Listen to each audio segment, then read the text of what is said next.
Okay, thank you very much. So I will repeat a little bit because of recording. So welcome everyone to Big Data for Rivers Exchange of Experience workshop organized by Kaunas University of Technology online in Lithuania. And let me remind the overall objective of Big Data for Rivers project is to exchange experiences, good practices between partners in the field of the efficiency of the water systems, to adapt those good practices and apply the lessons learned to each partner reality through the development of individual action plans, and to promote their application through the partners' policy instruments. So exchange of experience activities are the site visit, interregional training seminars, and today we have interregional workshop for exchange of experience. So my name is Jolanta Dvarionine. I represent Kaunas University of Technology. I'm a partner of the project. And let me introduce a program for today. For the second day, we have several presentations from partner countries. After the small introduction or short introduction about the program, we will have a presentation on stormwater management experiences from our partner from Department of Environment and Nature, Unit for Water, County Administrative Board from Sweden. We present Sarah Lönerud and Sofia Bastviken. Then we will have experience from us for survey basin monitoring of emerging contaminants through the seasons. And we will listen to Varvara Nikopolou, PhD candidate, Laboratory of Analytical Chemistry, Department of Chemistry, University of Athens from Greece. Then we will have a presentation from Portugal from Professor Ana Cristina Rodrigues, Higher Agriculture School, Polytechnic Institute of Viana da Costello, on promoting water quality through nature-based solutions, the role of floating islands with vegetation. After the short break, we will have another two presentations, one from Professor Edna Cabacina and Professor Simone Varandas from University of Trás-os-Montes and Alto Douro from Spain, on the importance of nature-based solutions at a landscape level to address climate change. And finally, we invited, and we are very happy to have together with us, with our big data project, our, let's say, new partners maybe, or for the cooperation activities in the future. And we will listen to Aurélie and Serge from SIBA, Intermunicipality of Arcachon Bay, and they will present the Rempart project, and this about the activities in France and networking in France. So that is the program for today. And I would like to invite our colleagues, Sarah and Sofia from Sweden, to try to share their presentation. Yes, and Sarah and Sofia, floor is yours. So I'm going to do this presentation. We changed a little bit. So Sophia's just going to be listening today. Lucky her. Okay. So I hope you can see my screen now. Yes, everything is okay. And please, floor is yours. Thank you.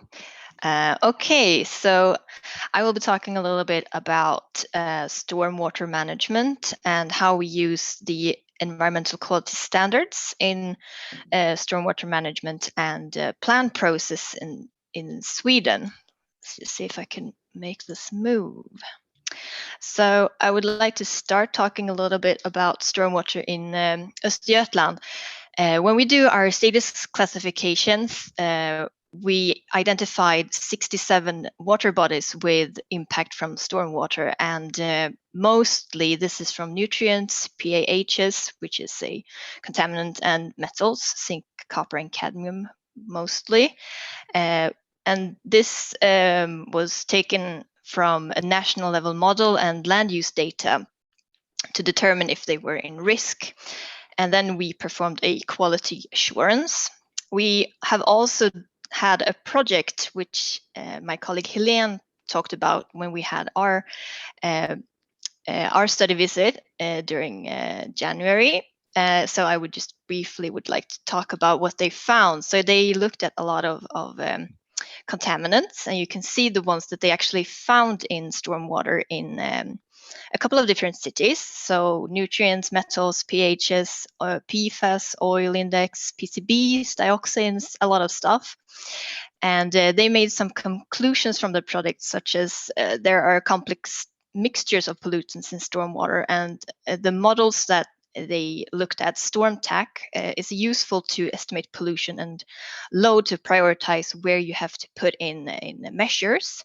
And the type of treatment facility is governed by site-specific conditions, and that we have to consider stormwater management in land use planning and account for the future climate changes, which was very much acknowledged recently when we had a lot of precipitation in a couple of cities in Sweden, and also that limit values for stormwater. I hope you can see it. It's under the sharing thing. Wait, maybe that's better. So the limit values from stormwater discharges are needed because we don't have any limit values that we can use for evaluation when we do measurements in stormwater. But I would like to talk about a case that we actually had recently. So this is something that we dealt with at CAB. We got a application from Motala municipality. You can see it on the map. So they wanted to change the detailed plan of a forested area in the northern parts of Motala. It's called Norra Bråstorp Phase 2. So they're starting to develop that area for houses and also a new preschool. But the stormwater in this area is released to Lake Vättern, which you can see on the left. So, and this is the area that they want to develop. So you can see it's mostly forest and some. There's a couple of water courses and a little bit of hardened surfaces. So Lake Vättern, which is the recipient of the stormwater here, is the second largest lake in Sweden. It has a very large area of 1,756 square kilometers, and it's actually the part of 4 counties. So it's not only our responsibility to look at Lake Vättern, and it's a drinking water source for approximately 250 persons. That's the number I could find at least. It has a good ecological status. It's a very large lake. It's very deep, and I think the expression in English is the same as the Swedish, oligotrophous or something like that. But unfortunately, it's failing to achieve good chemical status for PFAS, dioxins, mercury, and PPDE. And some of the significant impact sources are from contaminated sites and also from urban runoffs. So we will be focusing on PFAS because that was the largest issue in this detailed plan. So in Lake Vättern, they have actually measured a lot of fish samples from 2011 to 2018. The mean value is 27 micrograms per kilogram wet weight, and the limit value is 9.1, so it's quite high. And that leads to reducing the sources, of course, as a measurement, or as a measure, of course. So this is a little bit of more details to the plan. You can see the planned preschool, which is like the red square up in the right-hand corner, the lots for the houses, and then also the stormwater handling plan. The red stars are dams, and then we see the existing trenches or ditches, the water courses that are currently running through. They're quite small, but they do take some contaminants through the system, unfortunately. So they were planning to localize the 3 dams north of the area. I don't know if you can see my pointer, but they were supposed to be established within the existing southern trench or ditch in this area, using what they already had available, so they didn't have to construct any lines for the stormwater. So the stormwater is then led through pipes to a pond, a stormwater treatment pond or sedimentation dam on the other side of a road, and then it is actually led straight out to Lake Vättern. So they sort of can take care of nutrients and metals during the sedimentation, but not as much for PFAS. And as you can also see, I put out a little square where there is a firefighting training site, which we'll come back to. So this is the existing stormwater pond. It can handle about 3,000 cubic meters. It's a retention pond mostly, and somewhat a removal structure for some of the pollutants. And it was actually examined, and it was found that it contains PFAS. The sediments of it contains PFAS already. So the process then, so the Motala municipality started in 2016, where they did a comprehensive stormwater investigation. It was mostly an orientation of how the current stormwater system worked, and it recognized that there was a need for detailed stormwater investigation and characterization of the soil and groundwater in the area, which led to later that they made a technical investigation of the soil.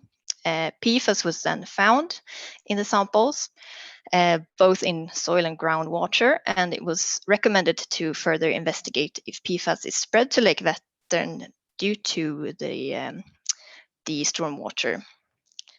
And then in 2020, there was a load of reports delivered to Motala to take care of and evaluate. And it was a detailed stormwater investigation, which made the suggestions of the handling ways that they presented to us, the dams connected to the ditch and such. But they also did a couple of supplementary technical investigations, such as more PFAS investigations in the soil, investigations of PFAS in stormwater and in the surface water of the ditches. And they also made a risk assessment of PFAS, as it was found that there was such high concentrations in both soil, groundwater, and in the stormwater led to Lake Vättern. And they clearly stated that there is a need for further investigation of PFAS, and it is not desirable to increase the load of the stormwater as the EQS is already exceeded. And the measured concentrations in the area constitute a risk for the surface water recipients downstream from the area. So this is just showing the results that they received from consultants. This is a measurement of PFAS in soil samples. So as you can see, there's a brown square close to the northern ditch, which was our biggest concern when we actually got all of the documents from Motala municipality to look at CAB. So it's quite high. It's 5 times higher than the limit values for less sensitive land use, which is basically for when you're not supposed to be building anything where people are going to be living.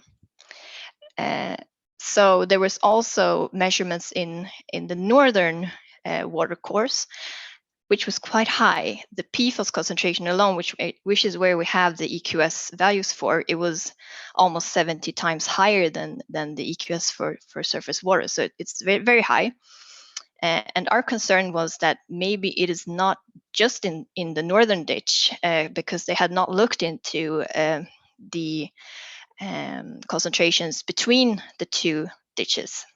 And there was also mentioned in the risk report, I can't find where the sampling points are, but they have found up to 360 to 380 nanograms per liter in some of the samples, which is very, very high and quite a concern to be releasing into the recipient. So in May, we got all of the documents, and we remarked on the high PFAS concentration found in the northern ditch and in both soil and groundwater. So the concentrations, we found that they were not really handled by the plan and the documents that they had given us. And there was no knowledge about how the concentrations were in the southern ditch, where they were supposed to be leading a lot of water from the new developed areas. So we recommended in our statement that the measurements of PFAS in the southern ditch should be performed before they started to move forward with their plans, and also to investigate what concentrations are being led to the lake. So since May, we have had a continued dialogue with Motala and their technical service units and their consultant. And I don't have the results, but I know that it was found that in the southern ditch there is actually PFAS, and it is also, as I said previously, in the stormwater pond, in the sediments of the pond. So some of it is retained in the sediments, but also not all PFAS substances can be retained in this way. So a couple of them is probably being flushed out into the recipient. Yeah, and I know that the measurements was in terms of concentrations similar to the northern ditch, which was a little bit surprising, even though we wanted them to check it, because we thought that the northern ditch would take care of the PFAS and that they would not be spread south of it, acting sort of like a barrier.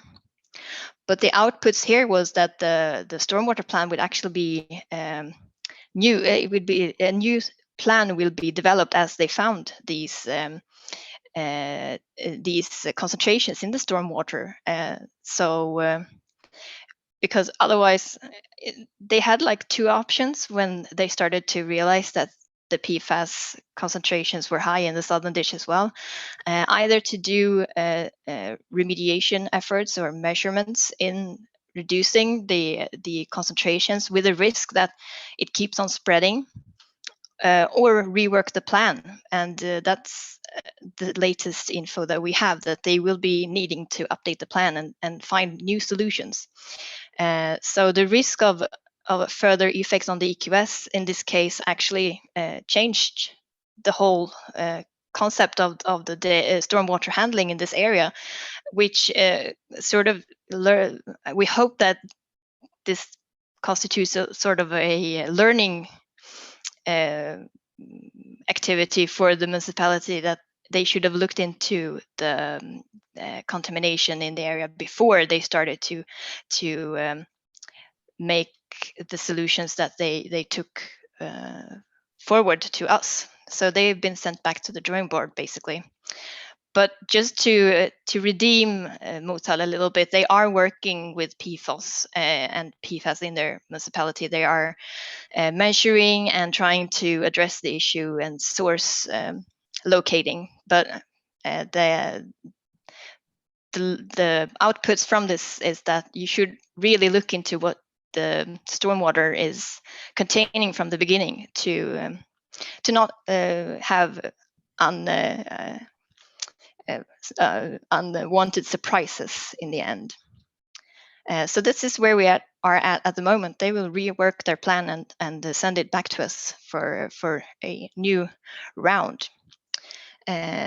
So I would say the outputs that my colleagues had from their stormwater project earlier, from 2016 to 2018, still needs to be implemented, but that it is very positive that we are finding this out and not using stormwater to spread further contamination. So that was it. Thank you. If you have any questions, please. And thanks for having me, Jolanta. I forgot to say that in the beginning. I was so eager to start. Okay, thank you very much, and Sarah, for your very interesting presentation. And I have several questions, but I still would like to ask, first of all, the audience. Maybe they have questions or comments or questions to you.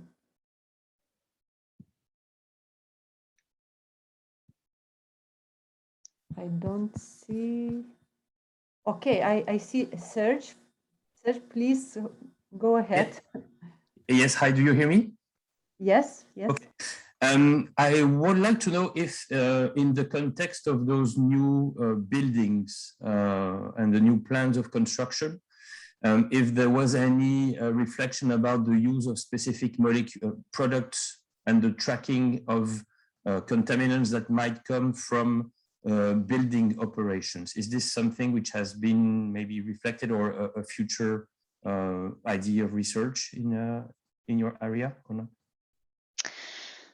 Not to my knowledge. We were mainly focusing on the contaminants that were discovered during the process.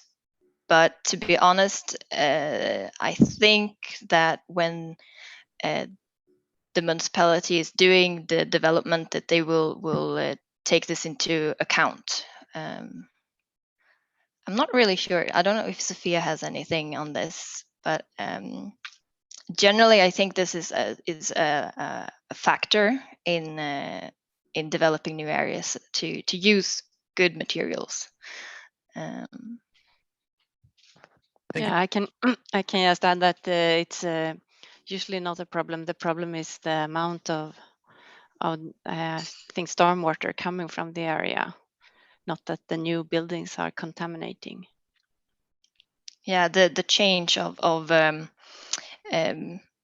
surface increases the amount of water coming from the area, since the forest is better at retaining it. So yeah, okay, thank you. Thanks. Maybe somebody else would like to ask Sarah or Sophia, our colleagues from Sweden.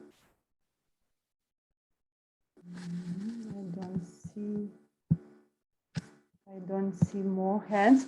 Maybe I can ask Sarah also. It is very interesting for me, especially what is related with the pollution and emerging substances and all these contaminants. So first of all, I would like to ask about the PFAS and PFOS concentrations. Maybe you have an idea about the pathways, how these concentrations, and because you just showed the slide, in the slide there were a lot of different contaminants and what you included in the plan and how you decided to include. And because you mentioned that in 2016 you did comprehensive stormwater investigations, how you decided how to came to this, to make this, and what was inside, what contaminants were investigated?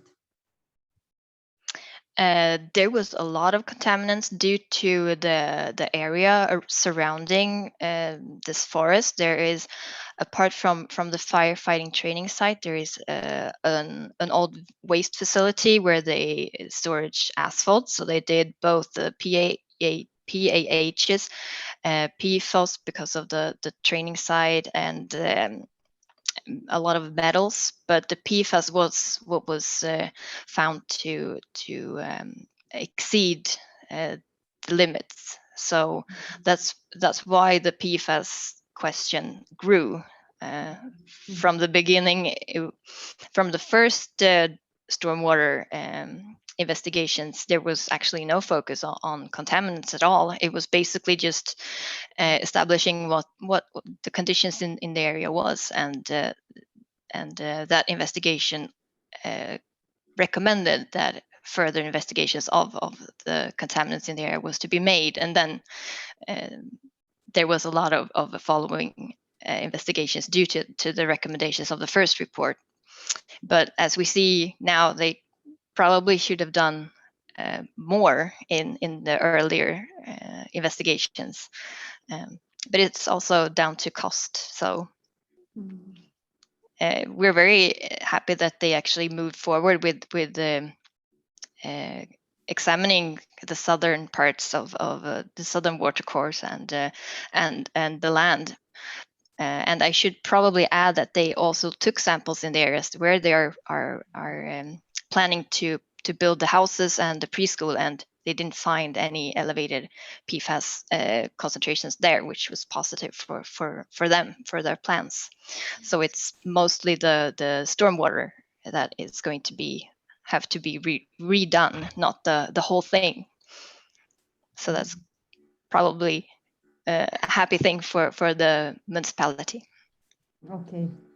Okay, thank you very much. And if there is no more comments or more questions to Sarah, thank you, Sarah, and for your really very interesting presentation. And I think we should learn from you a lot because you are a big step forward with the investigations and with all these contaminants. And I know many studies done already in Sweden. So thank you very much.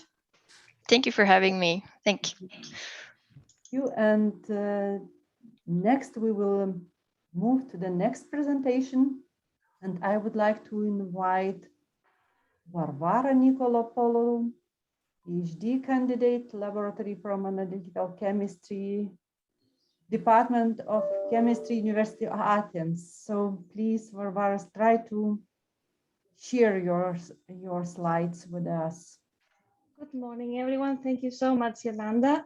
I hope my sound is clear. Please tell me if there is any problem. We have some bad weather here, so I don't know what's happening. I will share my presentation right away.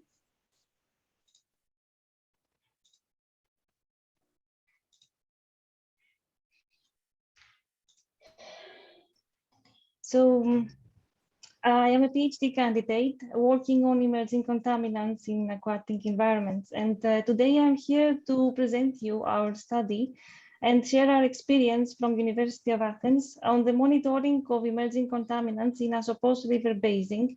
And we studied Asopos in a lot of different seasons. So we will see a lot of interesting results. The monitoring study was funded by the region of Attica and had a duration of 3 years. Our focus was the industrial and agricultural area of the basin, and for the first time in Greece, we monitored not only targeted contaminants, but also unknowns through non-target screening. Different sampling points and year-round sampling campaigns gave us a spatial and temporal distribution of chemicals. It is also important that we could also detect possible spills that might happen in the river. More specifically, Asopos River is located north of Athens, which is the capital of Greece. And Asopos passes through areas where 20% of total Greek industrial production takes place. Previous studies on the river, like Criteria or CHARM project, focused on the monitoring of heavy metals, especially on chromium. This study extended our knowledge about the status of the river using target, suspect, and non-target screening about more pollutants, not only priority pollutants, but also emerging contaminants that they don't have EQS values, but they are important to monitor. As for the sampling campaigns, we took samples, river water samples from 4 seasons. We took samples, groundwater samples from 1 season, 3 samplings, 3 seasons from drinking water, and 2 seasons we took sediment samples. You can see also in the map the river, which is north of Athens, and overall we gathered 148 samples. Of course, we followed the European guidelines and the EQS values for priority pollutants. But for the rest of emerging contaminants that were detected, we used the toxicity prediction and evaluation through in-house tools in order to estimate the risk. Now, I would like to present you a little bit the river. You can see that the river changes colors from day to day, and during our 24-hour samplings, we also noted if there was possible rainfall or changes of the color, or we saw any difference in the flow or the direction of the flow. So when we study this big range of chemicals, we try to use generic sample preparation protocols in order to extract as many compounds as possible from different categories. For instance, I present you here 2 different protocols. One protocol is followed by for LC Q-TOF-MS analysis, and the other protocol is used for GC APCI Q-TOF-MS analysis. After the analysis, data curation is the next step and the most time consuming, to be honest. UA has developed a big database of chemicals from standards, and we use them for target screening. For suspect screening, we use the Norman Sustat, which is a regulatory database with tens of thousands of chemicals. And a lot of labs contribute to this database. And we also try to extend it every year. So maybe if you sign in now, you will see even more chemicals in this list. And last but not least, non-target screening is the identification of unknown, completely unknown emerging contaminants, which is the hardest step. UA, in collaboration with Norman Network, developed a workflow to store sample data, but also process them for suspect screening. We also use the Sustat database. And please, if you need to, you can find more information on this platform and how you can contribute and use it to the site of the platform. And also there is also a publication if you need to find more information. We will see some results. The results from river water were surprisingly revealing chemicals from a lot of different categories of compounds, like industrial chemicals, pesticides, pharmaceuticals, personal care products, but also transformation products and metabolites.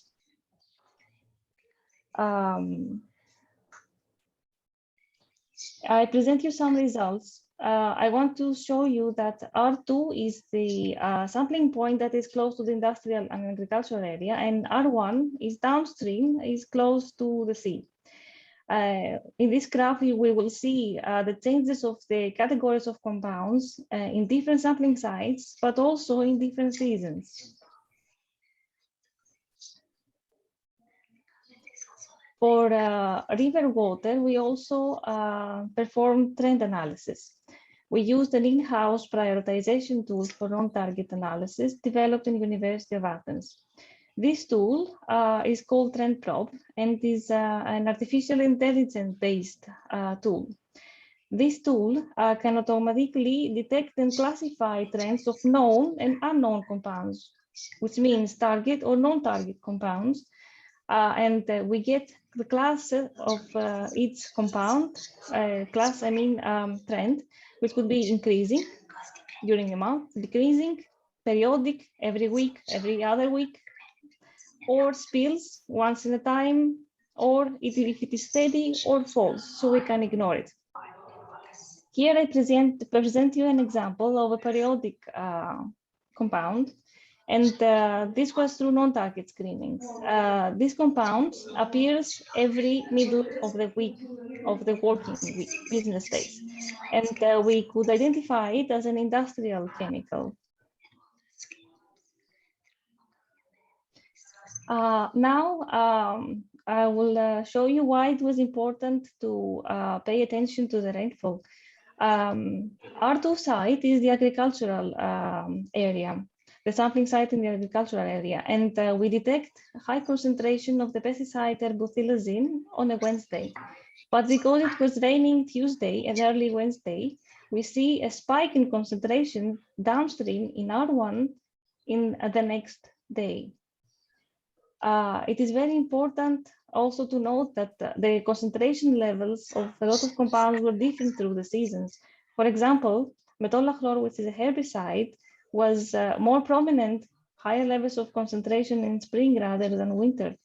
And also we could detect metabolites like this herbicides metabolite only in spring.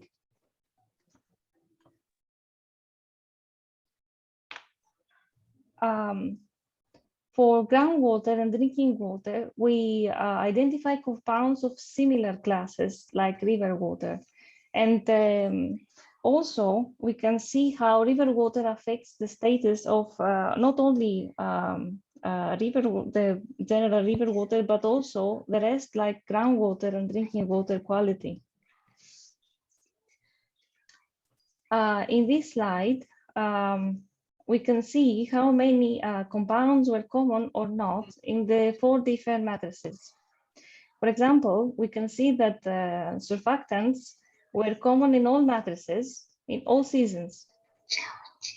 Some conclusions that I want you to take after this presentation is that we were able to trace domestic and industrial waste in the river.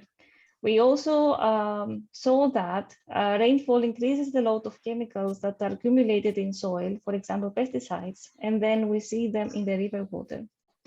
And also we saw that the higher load of emerging contaminants like industrial chemicals were present during the weekdays rather than weekends or official holidays. For example, we saw a drop 2 days before Christmas. So when industry stopped, we saw a decrease of the load.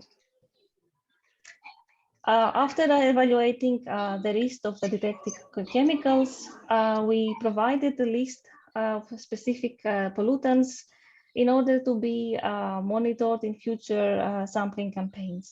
We gathered a list of 52 compounds. Of them, 26 were pesticides, 23 were industrial chemicals, and 3 were pharmaceuticals. You can also see that 7 of them were from the European Directive 2013-39, 3 compounds from the European Watch List 2018, and 3 from the European Watch List 2020. All of this couldn't be possible without the state-of-the-art equipment like high-resolution mass spectrometry and the expertise of all the researchers, especially in the experimental part and the data processing part. Professor Thomaidis is always willing to train, collaborate, provide advices, share experiences on monitoring of environmental samples through target suspect and on-target screening. One last thing to note is some difficulties we faced during the samples. The samplers were running continuously for 1 month or weeks when we were working. And in order to not have the technical issues, we had to provide solar panels and extra batteries so we can take 24-hour composite samples. Also, we had to secure the samplers, the auto samplers from vandalism or theft. But also the local people helped us to protect our samplers and also provide us information how the land was used or what other activities might take place while we were taking samples. Thank you so much. If you need anything, you can find information on our site, contact the lab, and I am open for your questions. Thank you very much, Varvara, for your nice presentation, comprehensive, very interesting. And I would like to ask maybe somebody from our audience have a questions to you.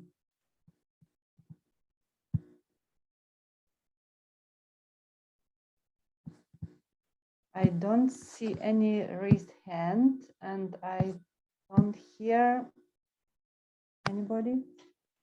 So maybe I can ask you, and maybe this is repeating a little bit what you said a little bit about, but you touched already, but still those all experiments, those all measurements, those research work done, how it supports local authorities or national authorities or regional authorities, how the results were used maybe, or you are still cooperating with those mentioned authorities and the results support the policy development at some level, local, regional or national. Well, the problem was that for more than a decade, a lot of people were concerned about chromium in this specific area. That's why a lot of studies happened before us on that. But this problem, I think, is mainly solved. I think that chromium now is in very low level, but no one could try or before we didn't have the instruments to do things like this. So we didn't have any idea of the status of the river. So this study, we used everything we could possibly find. So we have comprehensive, we have a holistic idea of what happens to this river. So now we don't need to do all these big monitoring campaigns. If we need to find something, we can develop an early warning system. And through these tools and all this instrumentation, we can do more targeted work, more quick analysis, and provide information maybe on the fly if anyone asks what is happening. So I think that this will help maybe developing a new system if local authorities need it. Okay, thank you very much. Still, I would like to ask, maybe somebody wants to ask Varvara. Do we have any hands raised? No. So thank you, Varvara, for your nice presentation, and good luck in your future research work. And thank you for cooperation with the Big Data for Rivers project. Thank you so much. Thank you. So, and we will move to the next presentation, and I see that we're already ready is Professor Ana Cristina Rodriguez from Higher Agricultural School, Polytechnic Institute of Viana do Castelo from Portugal. And please, Ana Cristina, share your slides with our audience.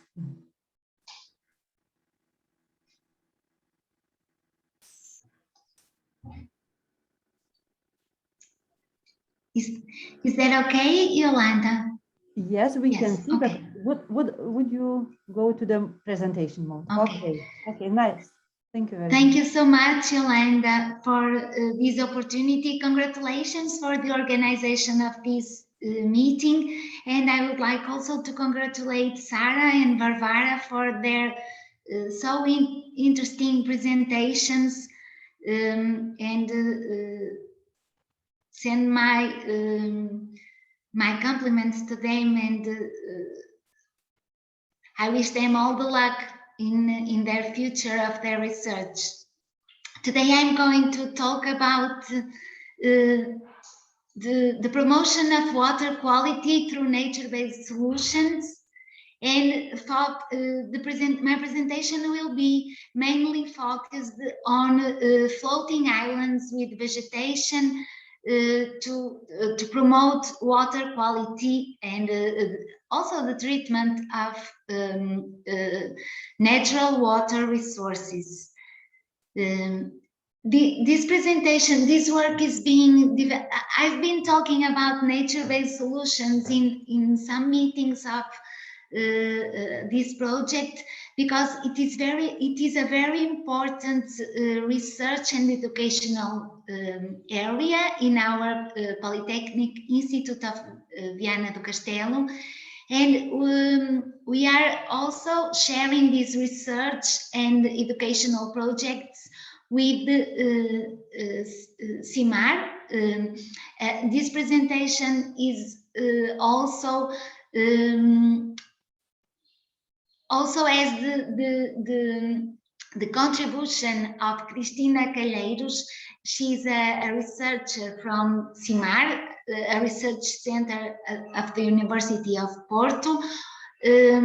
So we work together on this team with a larger team, with a larger project team from the Polytechnic Institute of Viana do Castelo, and we are I'm going to show you some of the work that we have been doing with nature-based solutions and floating islands in particular.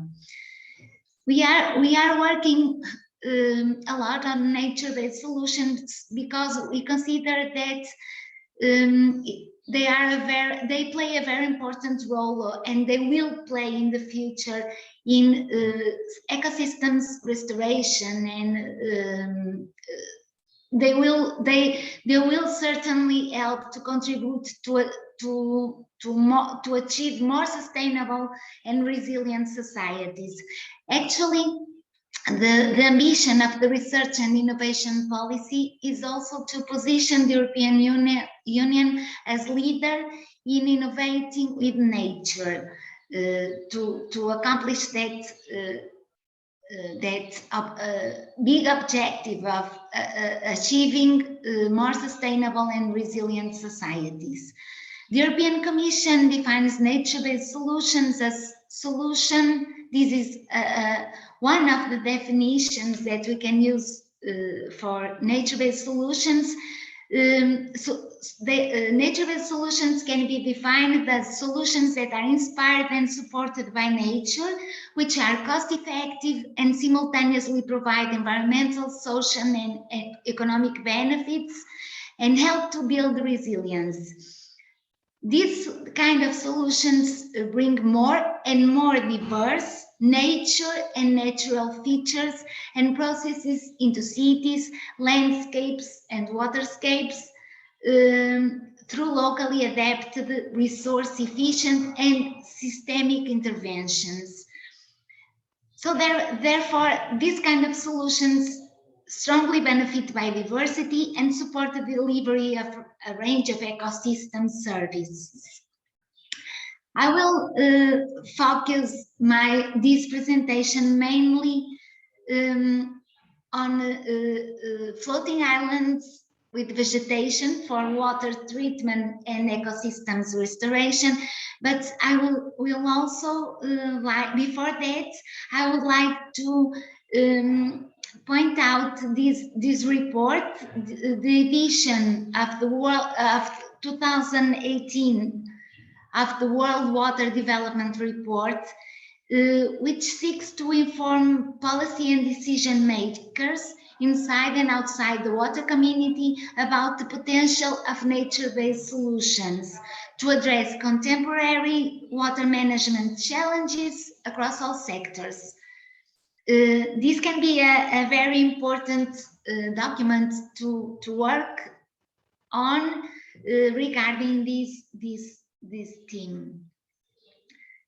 And when I talk about nature-based solutions, I'm referring, for instance, to green roofs, which can contribute significantly to reduce risks associated with water-related disasters and climate changes. And I'm talking about constructed wetlands to improve water quality through, for instance, through the treatment of wastewaters, and also, obviously, I'm talking also about the floating islands with vegetation. This is an example of green roofs and green walls, and they can be an excellent solution to mitigate rainwater runoff. And the constructed wetlands, as I mentioned before, they can be used to treat wastewaters and to reuse the treated water, or the treated wastewater in this case.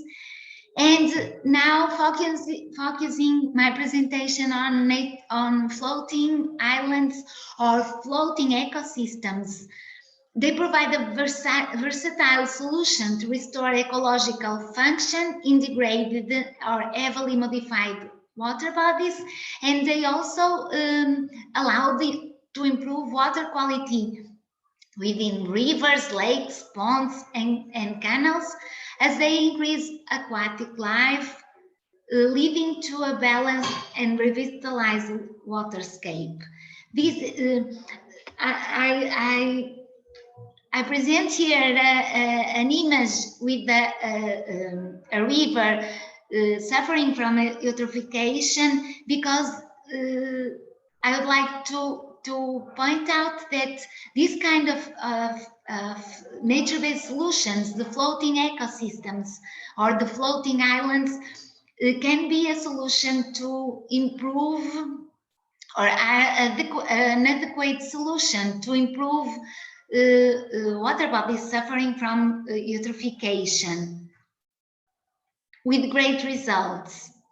These kind of systems involve plants and microorganisms, especially on the roots, in water purification processes, and they have economic advantages over other biological systems.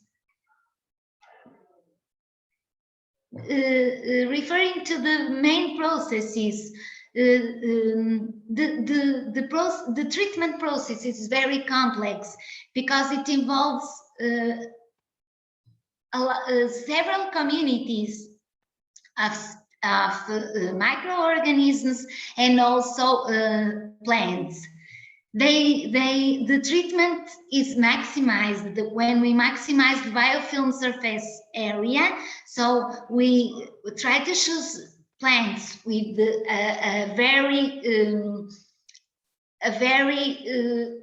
with a root system with a high surface area, and also we try to increase direct contact between the plant roots and the water. That's why we try to choose plants that have a very large root systems.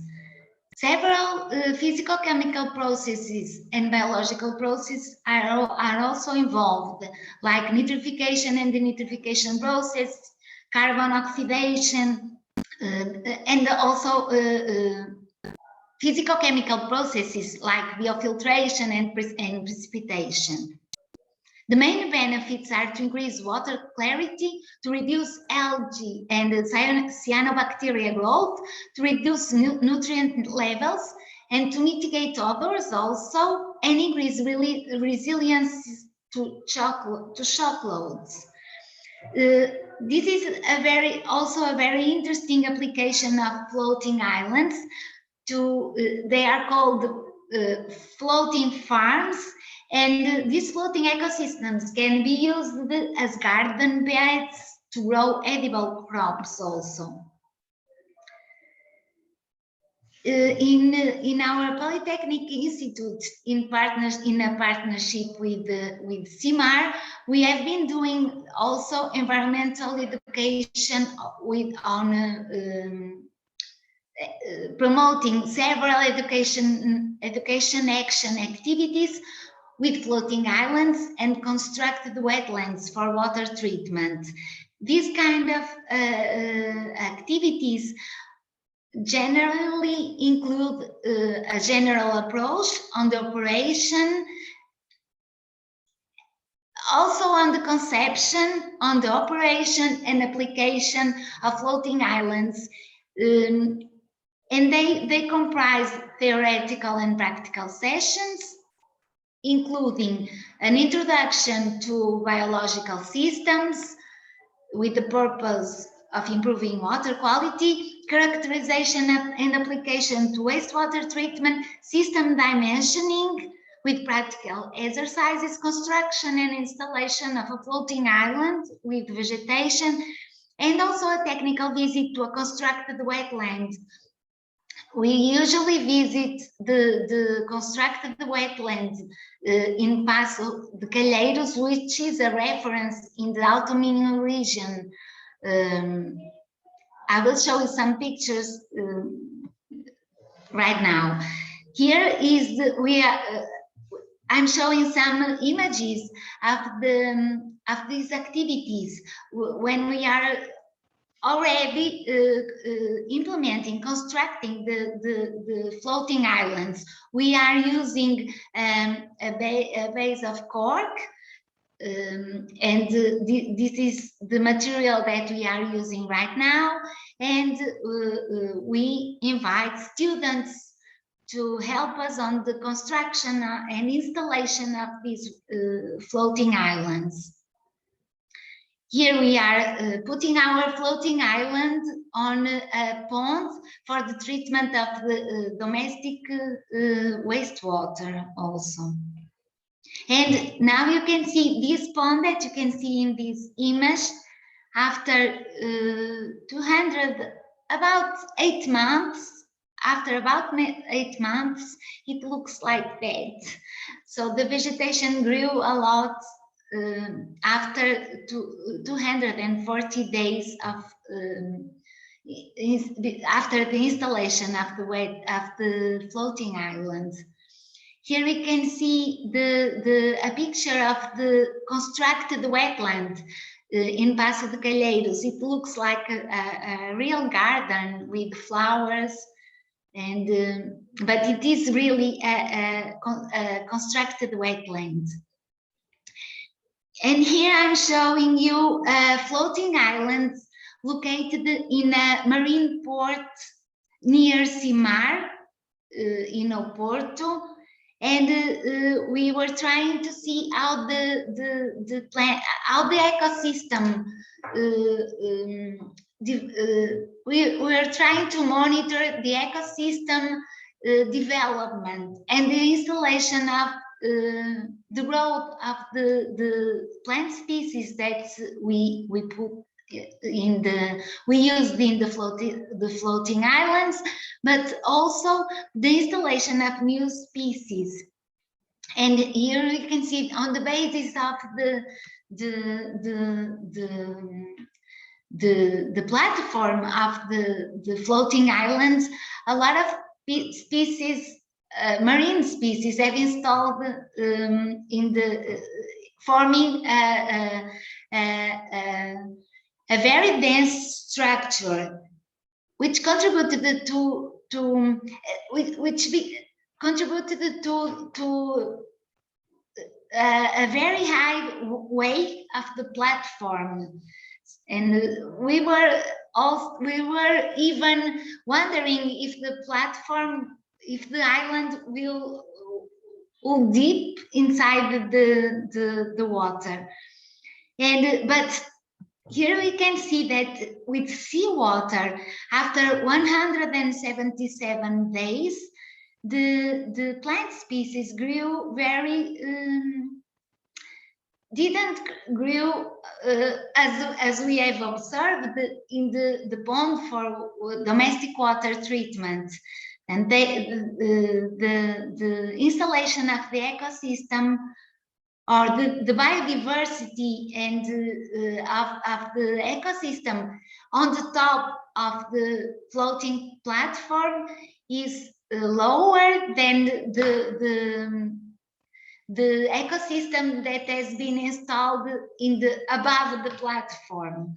So there is a high difference in the installation of these systems and the objective of the treatment area that we intend to achieve. So thank you so much for your attention. If you have any questions, please feel comfortable to ask. Thank you. Thank you, Anna Cristina, for your very nice presentation, very interesting, and really those solutions, those technical solutions, and very helpful. I think it's confirms from your research done. And I would like, first of all, ask audience, maybe you have some questions to Anna Cristina. Thank you, Yolanda. I have a question. I can't raise my hand. Some technical problem. Hello, Sophia. No voice. Hello. Go ahead. Okay. I was just wondering if for these floating islands, I think they're very good for biodiversity and things. But if you only look at the nutrient reduction, wouldn't it be more efficient to have a wetland in the ditch before it reaches the lake or something like that? The efficiency of the how much nutrients that you can retain. I think that they have, of course, that wetlands. It depends on the aim of the treatment process. In terms of efficiency, the plants are the plants that can be used in a floating island can be also used in a constructed wetland, and vice versa. So in terms of the efficiency, I would say that it is not very different. The problem is that the difference, not the problem, but the main difference between these two systems is that the constructed wetlands are more robust and stable, I would say stable treatment process, because floating islands in floating islands, it's more difficult to control the operational parameters than in a constructed wetland, and also because, but they are, I think they are suitable, for instance,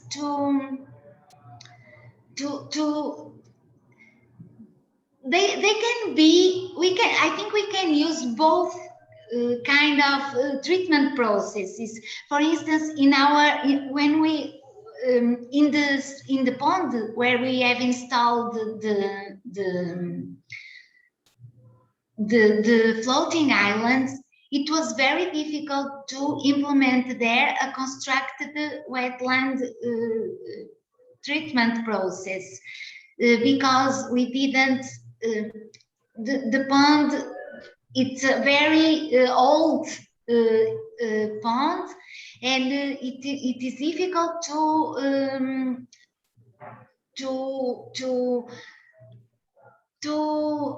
ensure that all the flow flows to a constructed wetland. So we try to use this kind of systems with success, because the load of nutrients in the water was strongly reduced.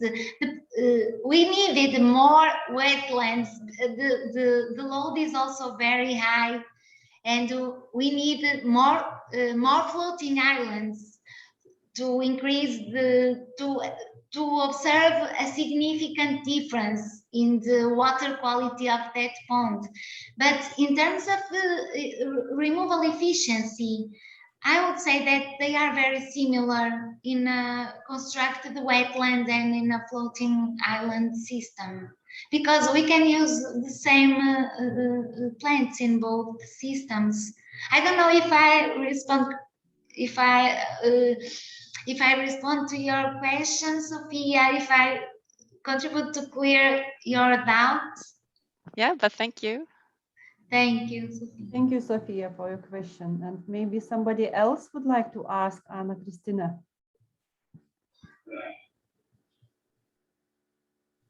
I don't see who wants to. I may have a question. Okay. Hello. Hi, Luisa. Hi. My internet connection failed a little bit towards the end of your presentation, so I didn't understand why didn't the second solution in the, I think, near Douro River didn't work, or the plants didn't grow or grew underneath the platform. I didn't understand that because my internet connection failed a little bit. The plants didn't grow, despite we have chosen autochthonous plant species like Salicornia, and which are used to such kind of not friendly, more salty environments. For instance, the plant species didn't grow because also the load of nutrients, the availability of nutrients was not as higher as we observed, for instance, in the pond with the domestic wastewater, and also because the several marine species have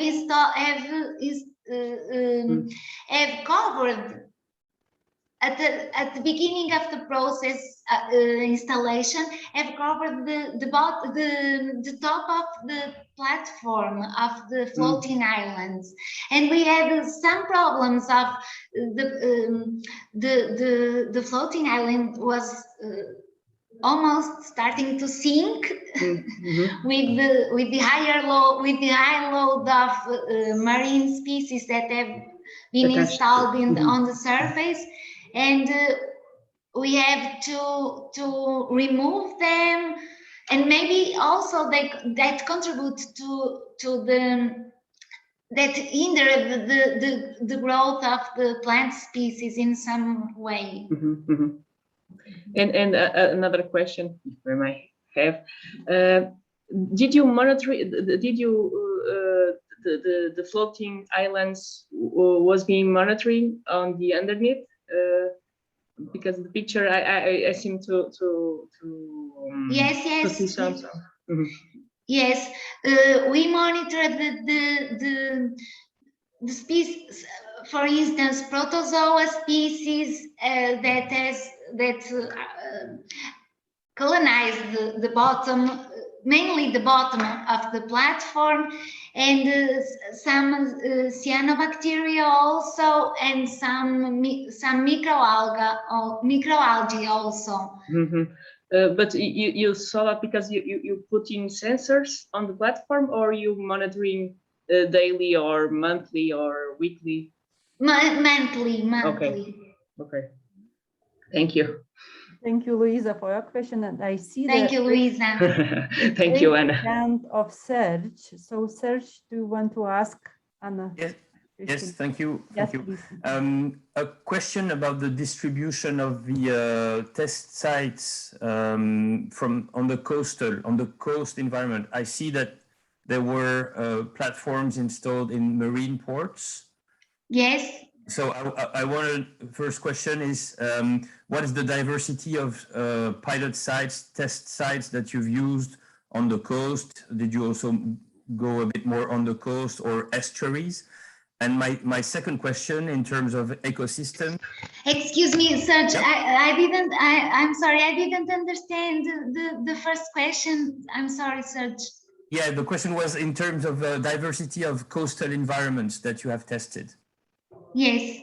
And the second question, have you also studied sites where you have Zostera grass meadows, and have these platforms been installed in areas where you have the marine plants, Zostera, and has any effect been seen on that?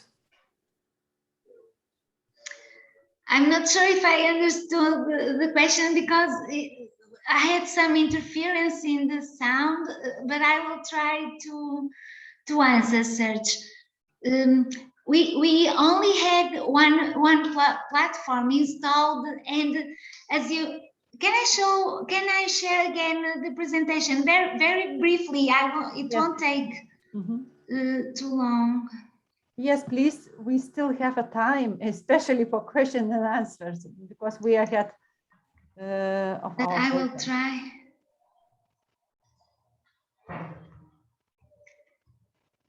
We put the platform. We were afraid that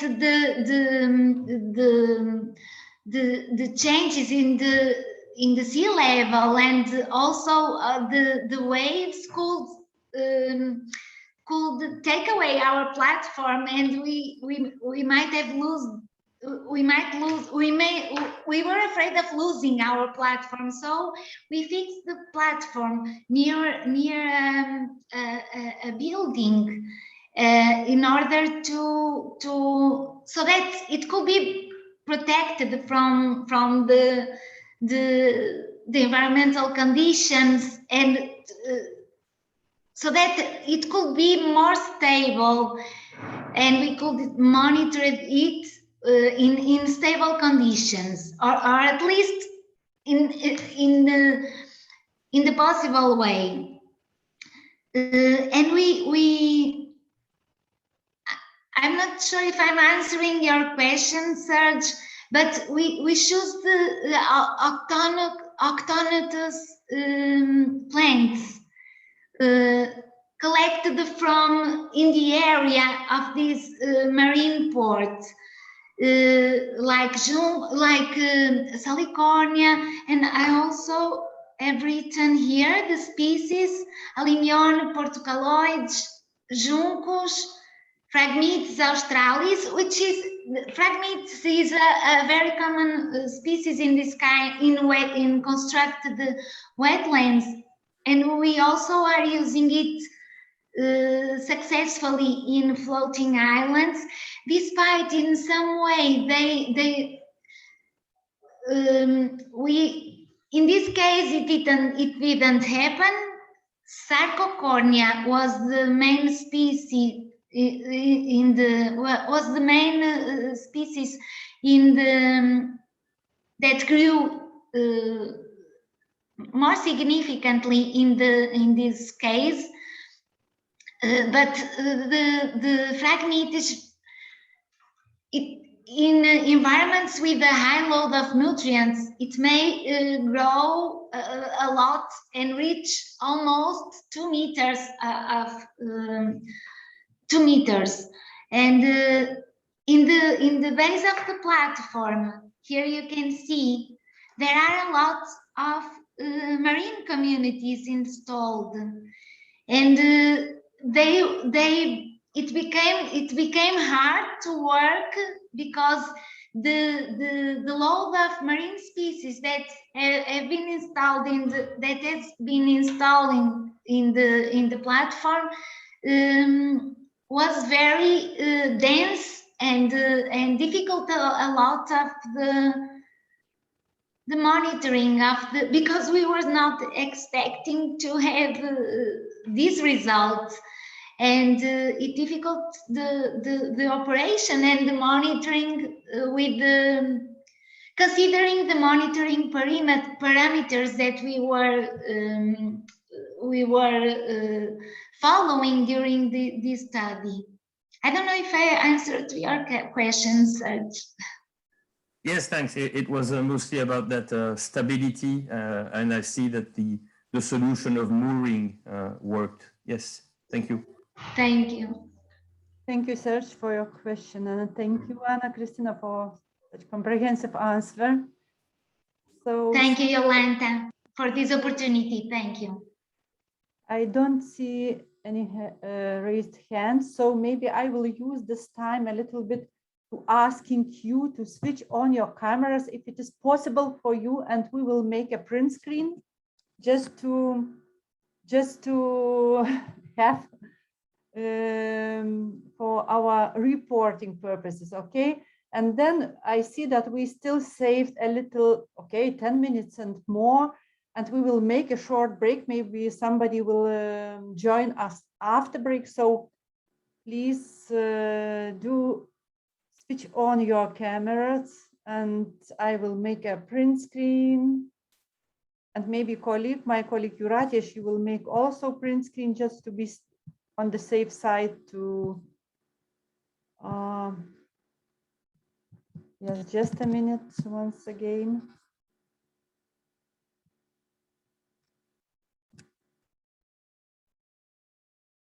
I think yes. And maybe once again, I will make a print screen. Keep smiling. Outside, maybe you have sun. We have not sun, a rainy day and very cold in our North country or Baltic country. But I hope that in South you have a lot of sun. So thank you.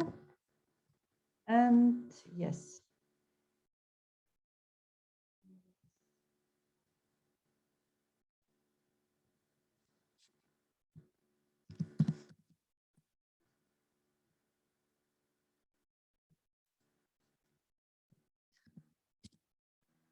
Okay, I have done several print screens, so thank you very much. And then I would like to wish you a nice short break, and we will return according to the program 11:35 Central European time, and we will have 2 presentations, and we will have to discuss with our new cooperation partner in our network on the 2nd, and before we will have a a presentation from Professor Edna Cabecina and Professor Simone Varandes. So let's try to make our own coffee, tea, or what you prefer to have, glass of water, and we will meet 11:35. Okay? Okay, thank you very much.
So, dear colleagues, dear participants of our event, I think we should continue, and we have, as I announced before, we have two presentations, and we will start with Professor Edna Cabecina from University of Tras os Montes and Alto Douro from Spain. Sorry for pronunciation.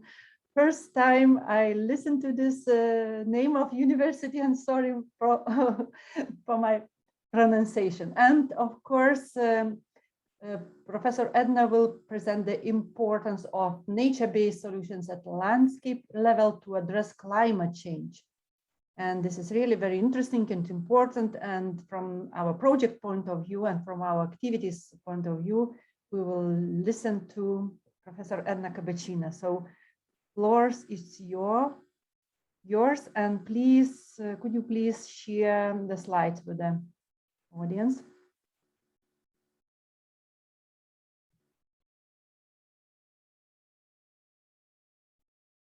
Yes, and please, Edna, microphone put on. You are muted. Don't worry. But I see that your microphone is muted. It's muted. Ah, sorry. now you can hear me. Yes, we can hear properly. Thank okay.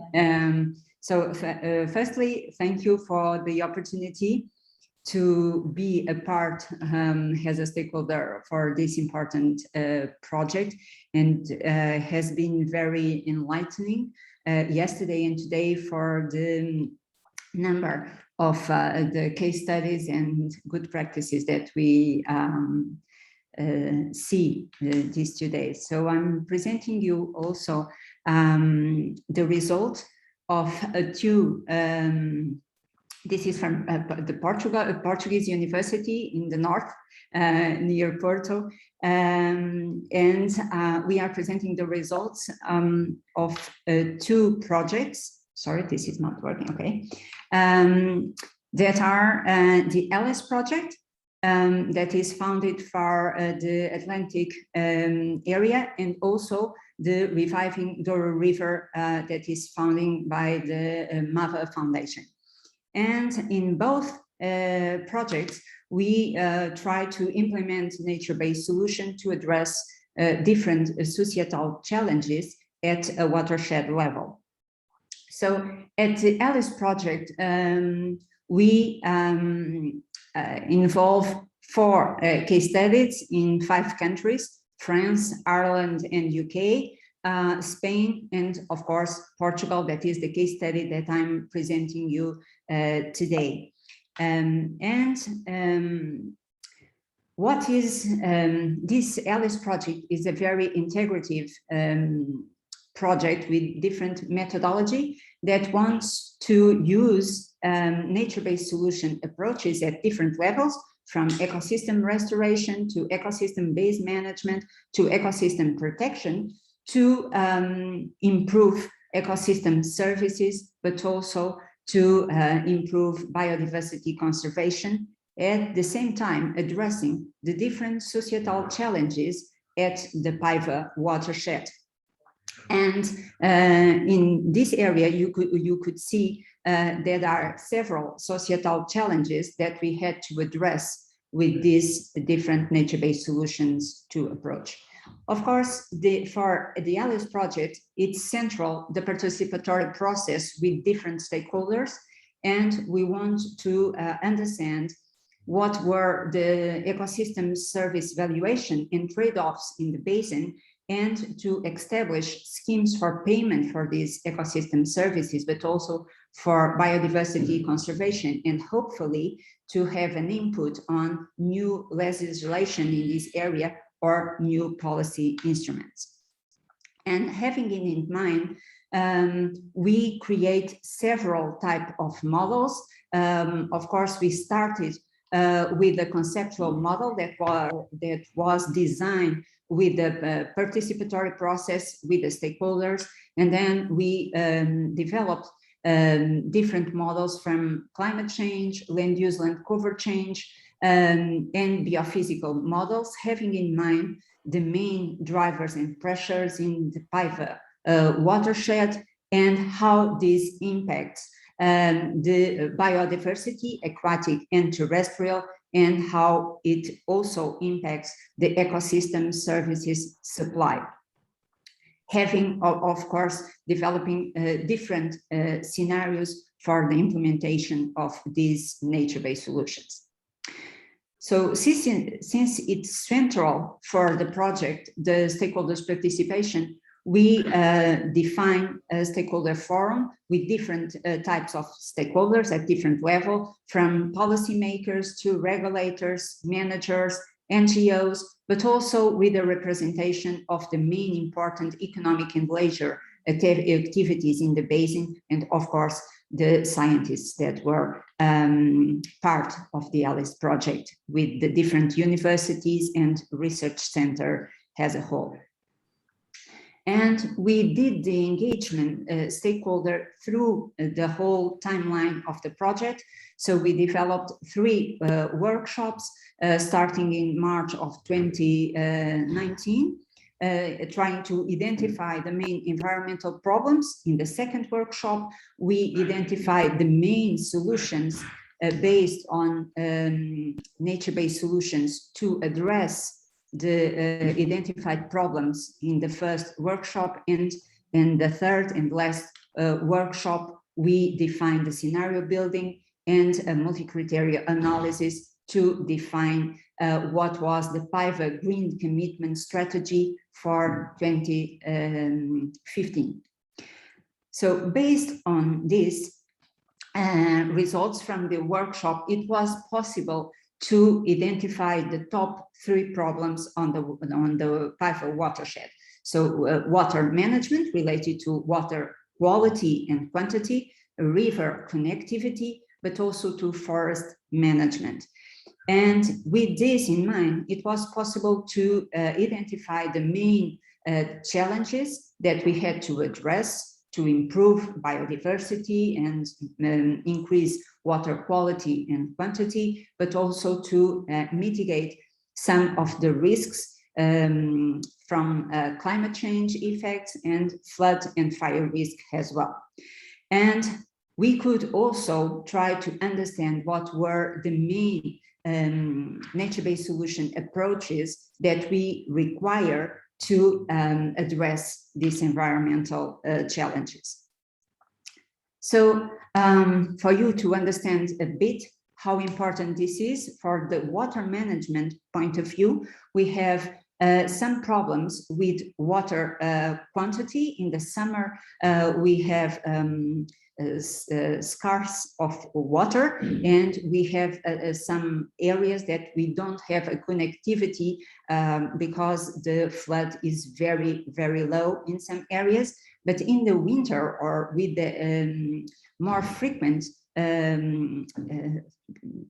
events that we have from floods, there has been increase in the last decades with major impacts on the communities, but also on the belongings of these communities. So it was very important to reduce the risk of these events, but also related to quality, namely related to nutrients concentration in some points of the basin.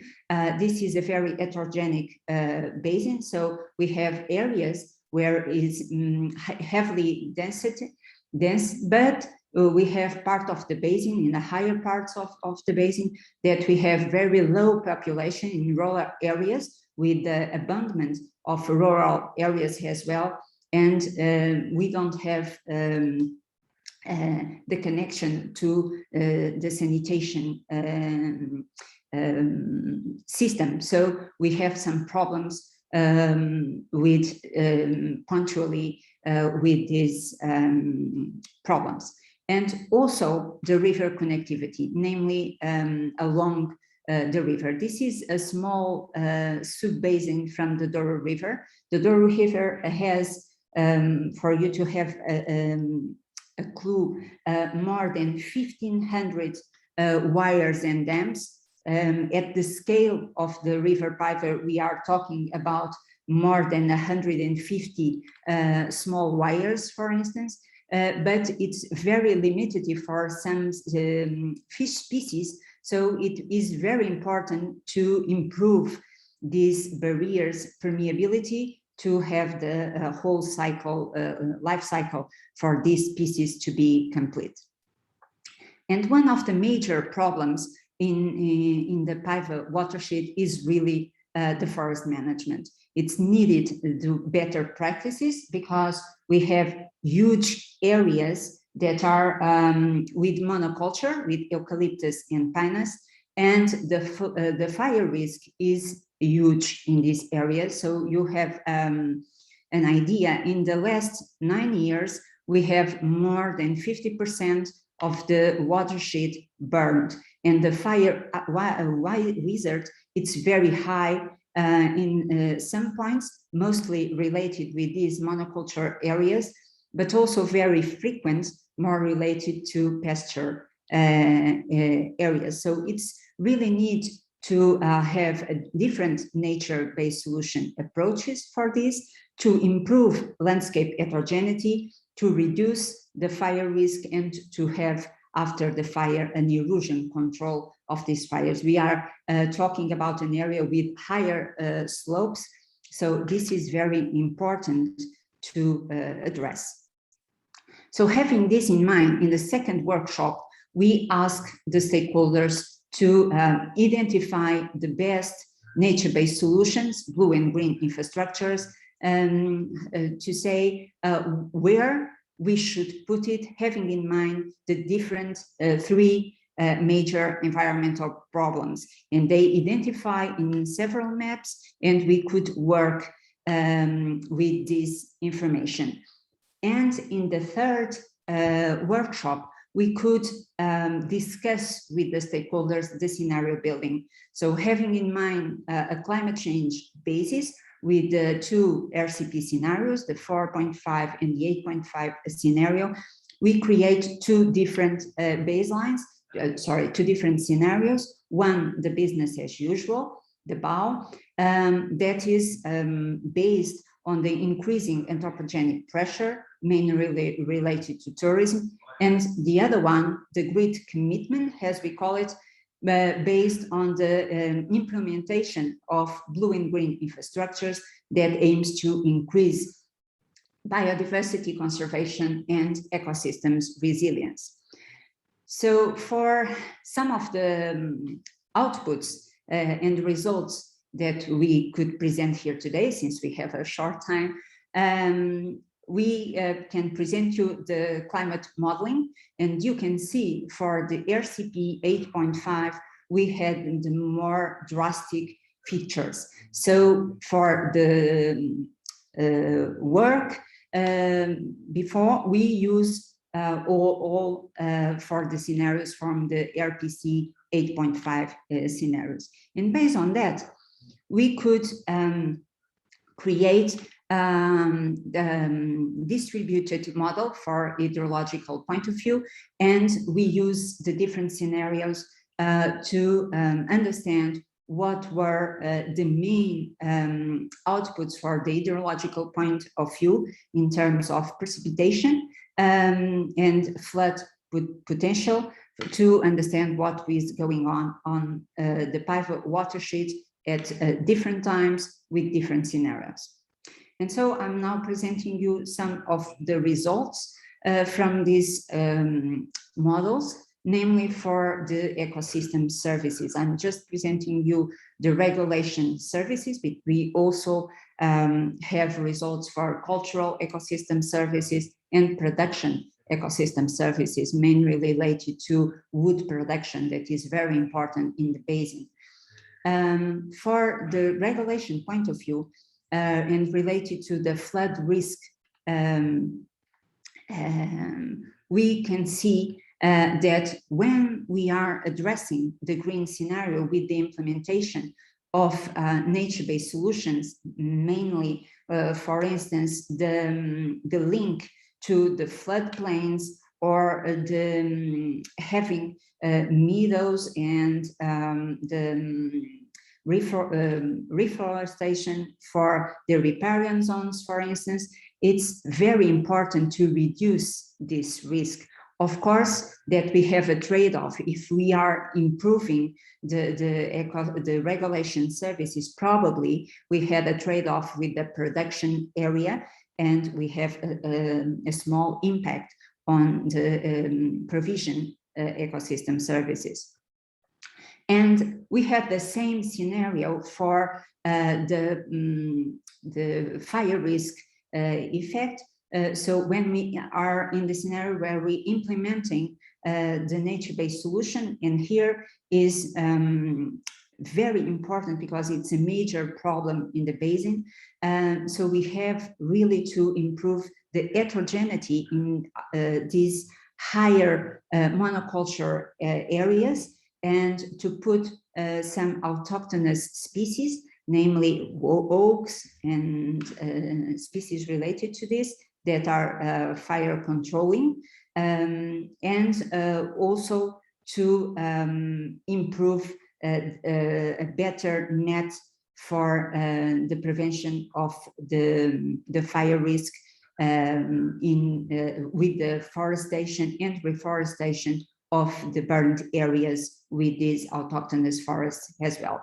Of course, as you can understand, if we are taking the monoculture species and put autochthonous, this means that we will reduce at short term the production, but at long term it will be better, not only for production because the wood is more valuable, but also for regulation and for biodiversity conservation.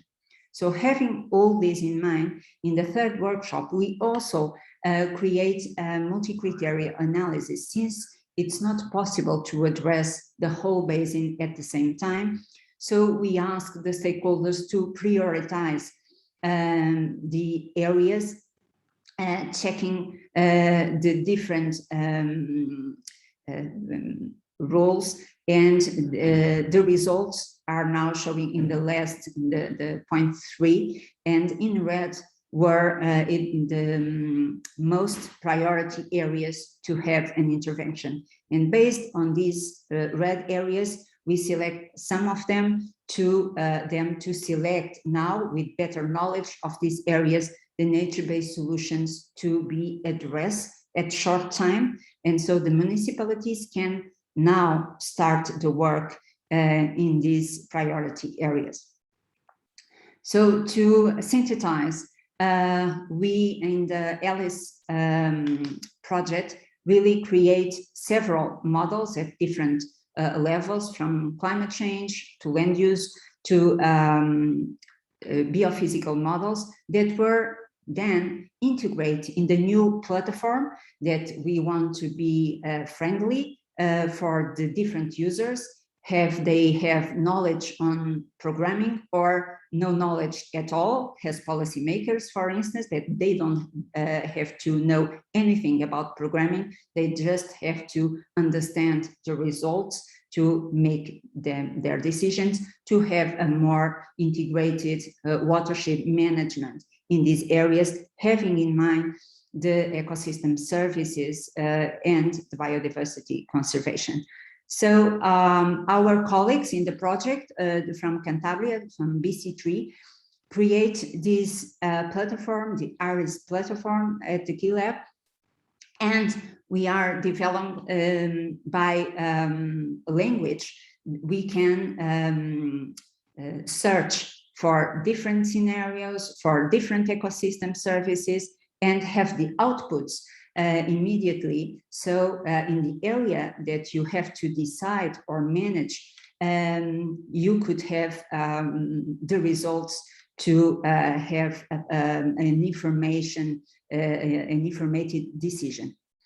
So this is for Alice, and for the Douro River, it's very similar, but it's for the Douro as a whole. And the analysis, multi-criteria analysis, was also applied for determined what were the main dams or wires that have to be removed or altered in order to increase the connectivity in the Douro as a whole. So hopefully we all together can boost a new paradigm shift, improving the cooperation among different institutions to a more integrated action in the territory. So thank you so much for hearing, and if there is any questions, please. Thank you very much, Edna, for such comprehensive, interesting, and work presented, and research presented, and project presented, and such a big team and community created during the project, and involved many stakeholders. So it's really very nice example or good practice how to work and how to involve, and what are results and how the results could be used. So I would like to ask from the audience, maybe you have some questions to Edna. Please, either. Yes. Yes, please, Sophia. Hello. Thank you for a nice presentation. And I was just wondering, as this is a project, it would be very crucial or important that it gets implemented also by the authorities. Do you feel like this has been, so that it could be for us? For instance, in Sweden, we have these plans, but they are made usually by the authorities, and then they turn into national plans. Do you feel like this project can also turn this into a national plan from the authorities? Thank you, Sophia, for your question. So yes, we have been, we had since the beginning as a stakeholder the national entities that are responsible for the management from the water point of view, but also for the protected areas point of view. So we have APA, but also we have ECNF with us since day one. And we are asked to now present to the CCDRN and to the national entities these results, so they can see how to use this as a case study and to implement the methodologies that we have here explained in Alice to more spread it along the country. Since we are now for our National Conservation Forest organization, we are starting with the plans for the management of landscapes. This is also very important because they really understand that involving the different stakeholders, it's really a major advantage, because people are feeling engaged and participating in the process, and there's no one better that knows the reality of your watershed than the ones that live there and work there. So this was a major impact that they could see, and so we are working with them to put an upscaling. Great, thank you. Thank you. Thank you very much. And maybe somebody else would like to ask Edna about the presentation of project or results. Okay, if no, I think I will once again want to thank you, Edna, and your team and your project and your time and cooperation with Big Data for Rivers project. And thank you very much for your presentation. Thank you for the opportunity. Okay, and now we have in our program something different, or maybe not different, but related with our Big Data for Rivers project. But some time ago, Louisa and wrote to me that would be nice to invite colleagues from another project and from another network from France, Sergio Gomez da Silva and Aurélie Lecanou from SIBA, Intermunicipality of Archon Bay, and lead of Rempar project from France. So, and they would like to present, they will tell what they want, but I wrote in the presentation that of the network of monitoring and expertise on micropollutants and microorganisms in the waters of the Archeron Bay and its tributaries. So please, Flor, this is yours, and welcome Aurélie Lecanou. Thank you. And thank you for contribution, and thank you for taking time to present at our project event.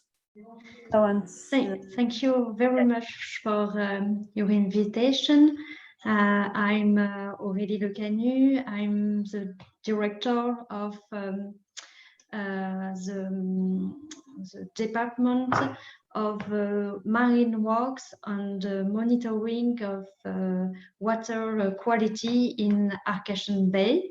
I'm very pleased to speak to you today to explain our works, but I'm afraid to have not fluent English, so I have help from Serge and I'm very sorry to speak in French.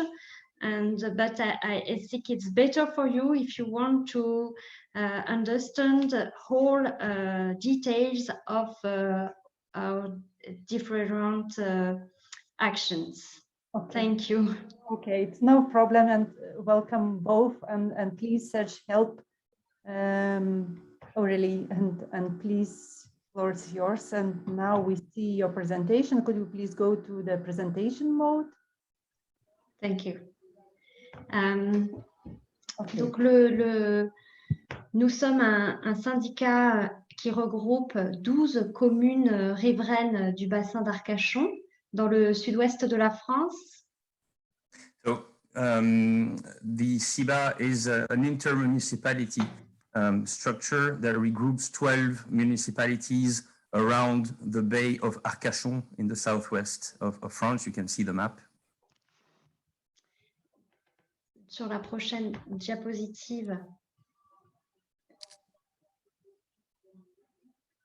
nous sommes une lagune amarrée qui réceptionne les eaux d'un très vaste bassin versant de plus de 4000 km². So the area of the Arcachon Bay is really draining a really wide network of watersheds of 4,000 square kilometers that really connect and expose the water in the bay that you see on the map here.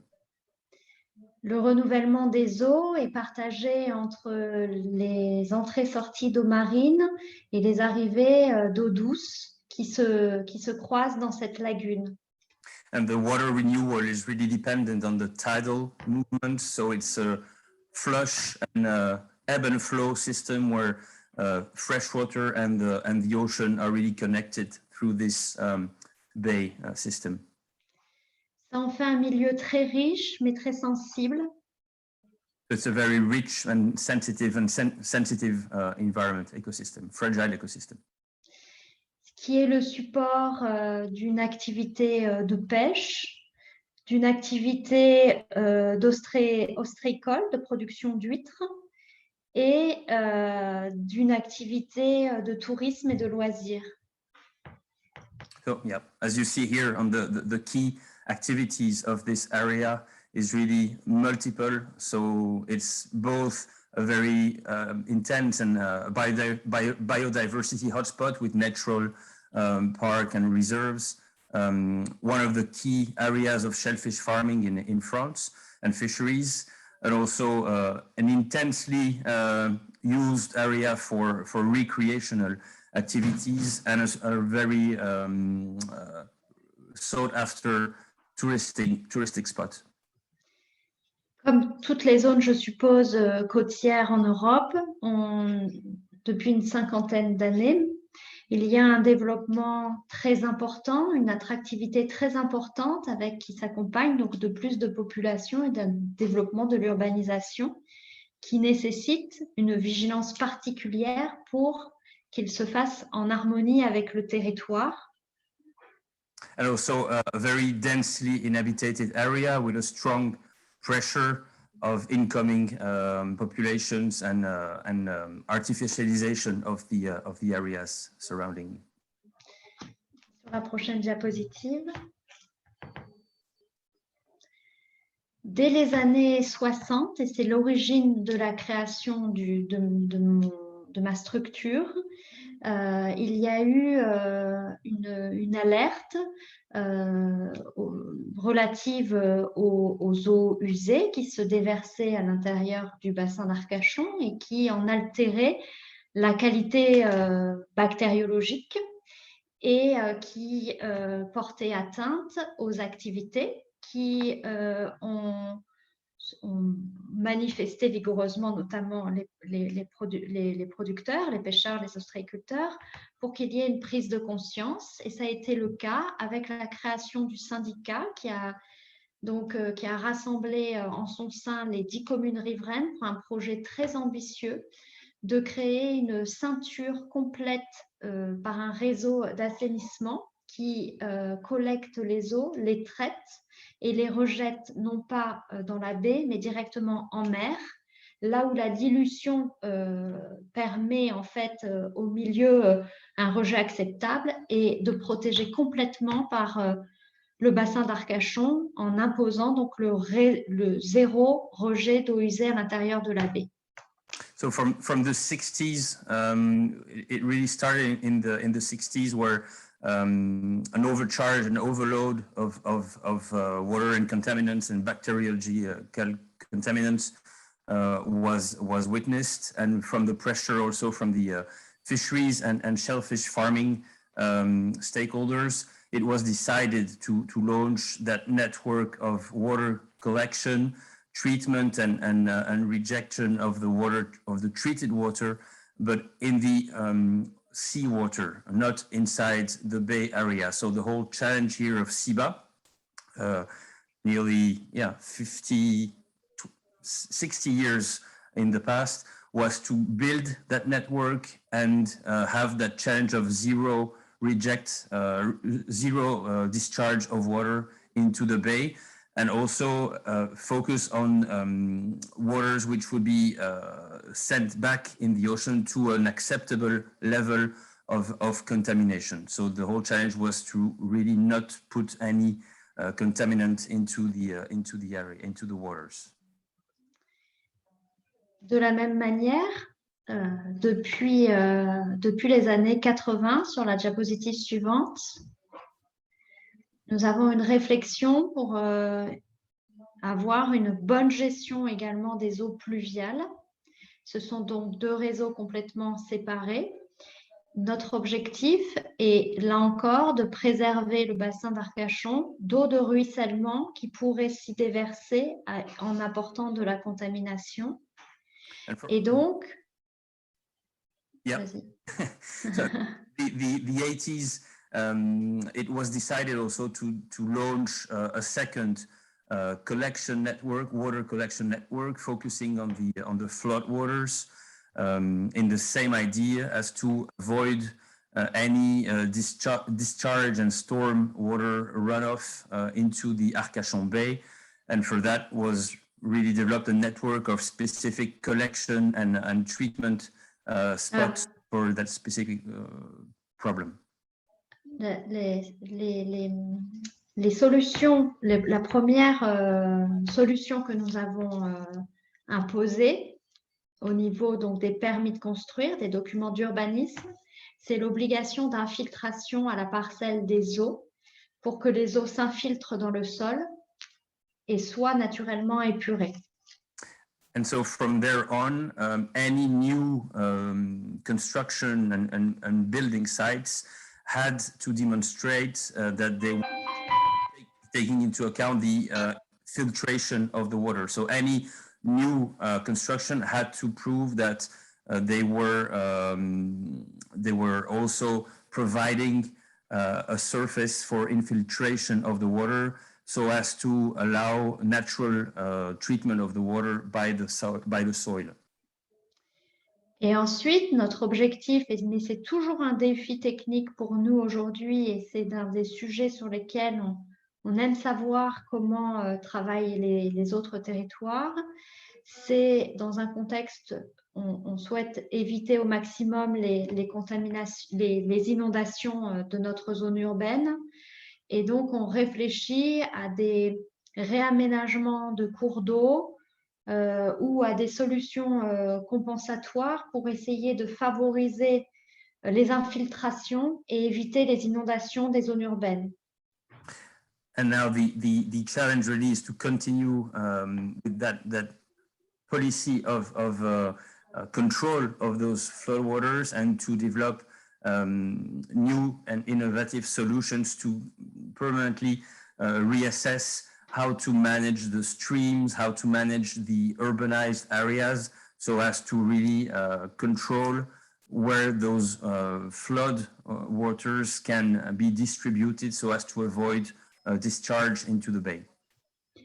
Une des solutions un peu basées sur la nature qu'on engage depuis cette année est de recréer des zones humides permettant l'infiltration, la régulation des eaux dans les têtes de bassins versants.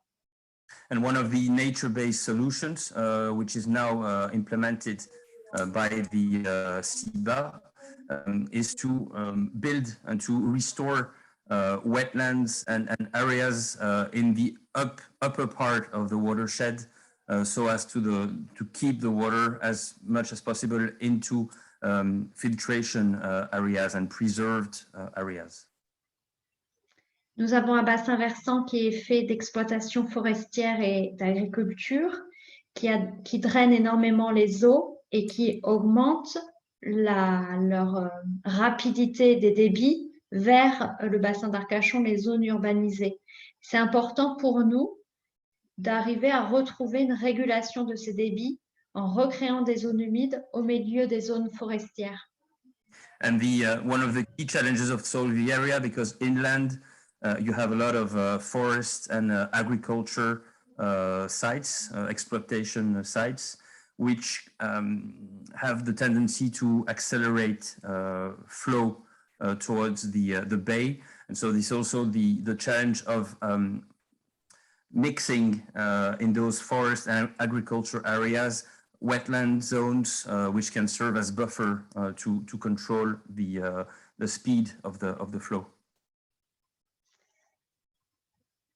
Et donc, en étant dans la gestion donc, des eaux, diapositive suivante, il nous est très vite apparu important pour prendre les bonnes décisions, d'avoir les bonnes données. Et nous avons donc construit au fur et à mesure des années un réseau qui s'appelle Rempart pour associer toutes les parties prenantes, associer tant les usagers que les scientifiques que les personnalités publiques, pour essayer d'acquérir la compétence de monitoring, d'interprétation, pour ensuite faire les bonnes actions sur nos territoires. And so that was also the start of the development of that network, so the Rempart network, which is a very extended network of stakeholders, gathering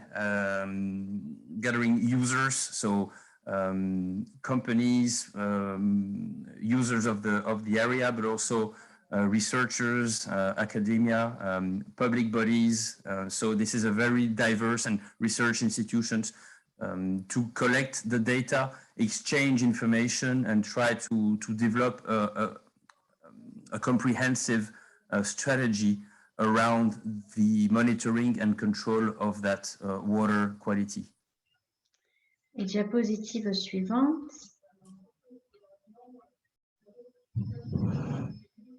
On s'est au départ, depuis les années 60, donc comme on l'a dit, intéressé à la qualité bactériologique Puis, au fur et à mesure des années, notamment dans les années 90, suite à l'apparition d'algues vertes dans le bassin d'Arcachon, on s'est intéressé au suivi des nutriments en provenance des cours d'eau.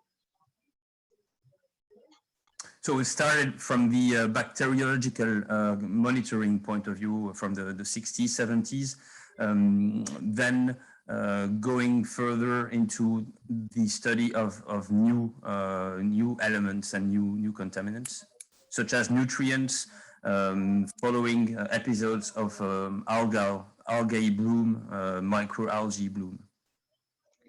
Aujourd'hui, les problématiques bactériologiques et nutriments sont contenues.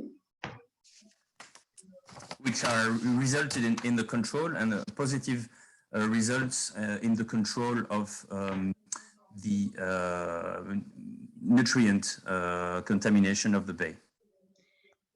Donc, nous sommes intéressés depuis une dizaine d'années aux micropolluants au sens large et en premier lieu aux pesticides.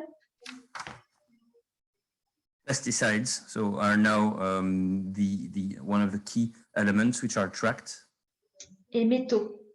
And metal also. D'une manière plus... donc, on voit la présence dans nos eaux à des concentrations du nanogramme de divers polluants organiques. Organic compounds are now also screened up to limits, thresholds of detection of nanograms. Et nous essayons d'agir avec l'ensemble des parties prenantes sur les bassins versants pour essayer de réduire les sources. And also involving that network that we mentioned earlier, working upstream in the watershed areas with users and different stakeholders to work also on the sources of contamination. So it's really bridging both the monitoring of the environment and also actions on the ground to try and limit the production of the sources of pollution. Et d'une manière récente, plus à titre de recherche, puisque tous ces travaux sur les micropolluants sont faits avec l'université de Bordeaux, nous travaillons sur les filtres UV dans les eaux. And one of the latest developments also, and involving very strongly research labs and universities like the University of Bordeaux to work on emerging products such as the sunscreens, UV sunscreens, and to try to develop new technologies around these contaminants, these micropollutants. Diapositive suivante. Notre rôle en tant que collectivité publique à l'interface entre l'action et la recherche est d'essayer de toujours être à la pointe du monitoring, d'acquérir cette connaissance, de l'utiliser pour perfectionner nos propres actions en termes de gestion des eaux usées ou de gestion des eaux pluviales, et de le faire savoir aux autres pour qu'eux aussi améliorent leurs actions. Ça peut être donc aux communes pour gérer leur espace vert sans pesticides ou aux agriculteurs pour qu'ils puissent progresser également dans leurs pratiques. And one of the key actions of that network, the Rempart network and the CIBA, is to work in loops of gathering data, analyzing, developing new technologies, but also communicating the results to the extent of partners and focusing on stakeholders like municipalities and users such as farmers to try and develop new practices into the limitation of these contaminations. Et diapositive suivante. Celle d'avant. Ah, celle d'avant. Non, alors c'est moi, non, c'est celle d'après, pardon, excuse-moi Serge. Hop. La difficulté c'est que c'est compliqué, les eaux naturelles et c'est difficile d'avoir les bonnes données. C'est difficile, il y a des choses qui sont compliquées à mesurer, il y a des choses qui sont compliquées à interpréter, et c'est aussi compliqué de faire adhérer les différents acteurs. Et c'est notre ambition. So here the main challenges that the CIBA and the Rempart network has is to really focus on the right data to collect, get qualitative data, so the quality and the good data to collect. So which tools, right monitoring tools at the right spot, but also then how to capitalize and communicate those lessons and the data collected to try and successfully engage with the stakeholders and develop efficient actions and adoption by the stakeholders. So how to really secure understanding of the results and implementation of new behaviors amongst the stakeholders targeted. And so maybe to end, the objective here is like to build an efficient and effective action plan and tracking about the monitoring and actions led. Et diapositive suivante.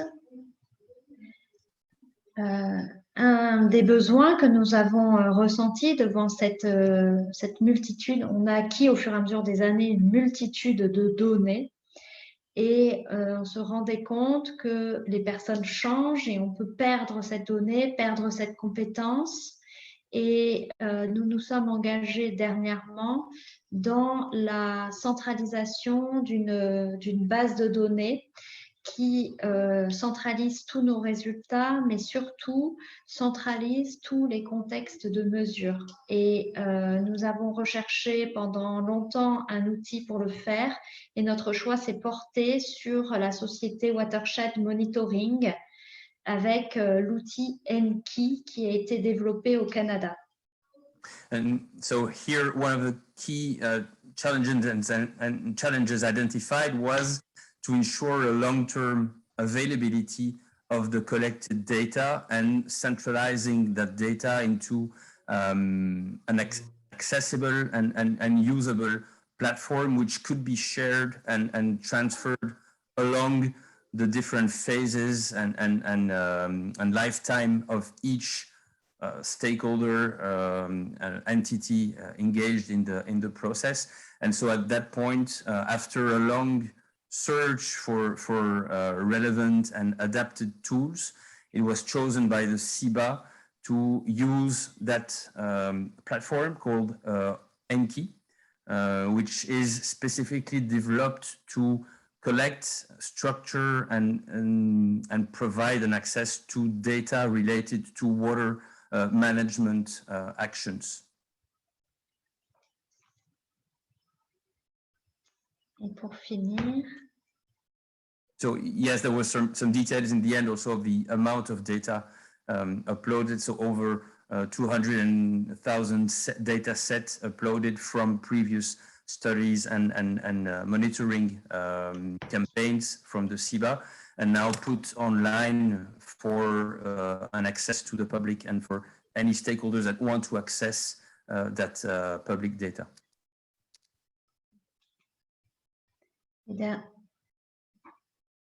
Et nous avons engagé tout dernièrement un travail à la demande des services de l'État et des professionnels de l'ostréiculture qui s'appelle un profil de vulnérabilité ostréicole.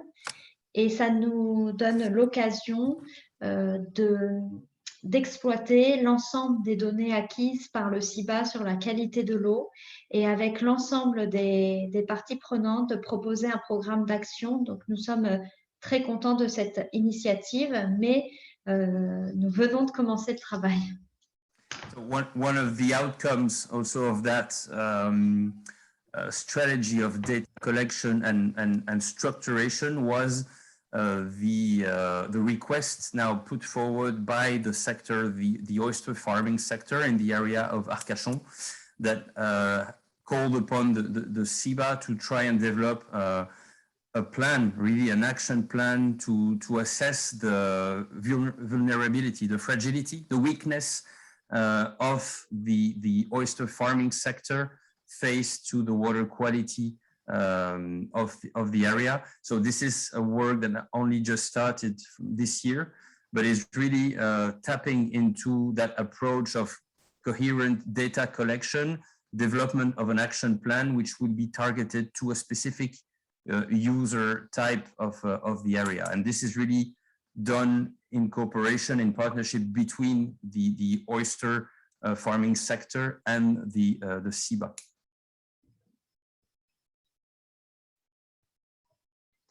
Et pour conclure, nous sommes conscients qu'on a aujourd'hui, même si la qualité de l'eau n'est pas parfaite, on a protégé le bassin d'Arcachon, maintenu les activités, mais on doit également anticiper l'avenir dans un contexte de changement climatique qui entraîne une fragilité, qui entraîne des événements climatiques plus intenses et donc une vulnérabilité de la qualité des eaux, des problématiques également en termes de quantité d'eau.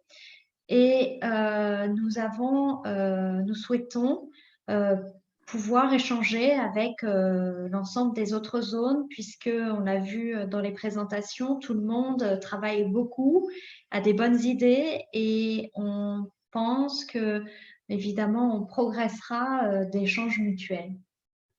And here really the objective and why Aurélie, the CIBA are here today is to try and move forward into that the direction. So assessing what they have done so far and the positive results that they've managed to secure, but also knowing that there are future challenges ahead and for which they have to learn from other partners and other cases elsewhere in Europe and beyond.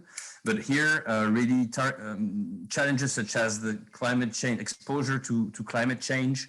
What does this mean with emerging pollution patterns that might come in, emerging pollutants, also scarcity of water resource linked to the climate change impacts.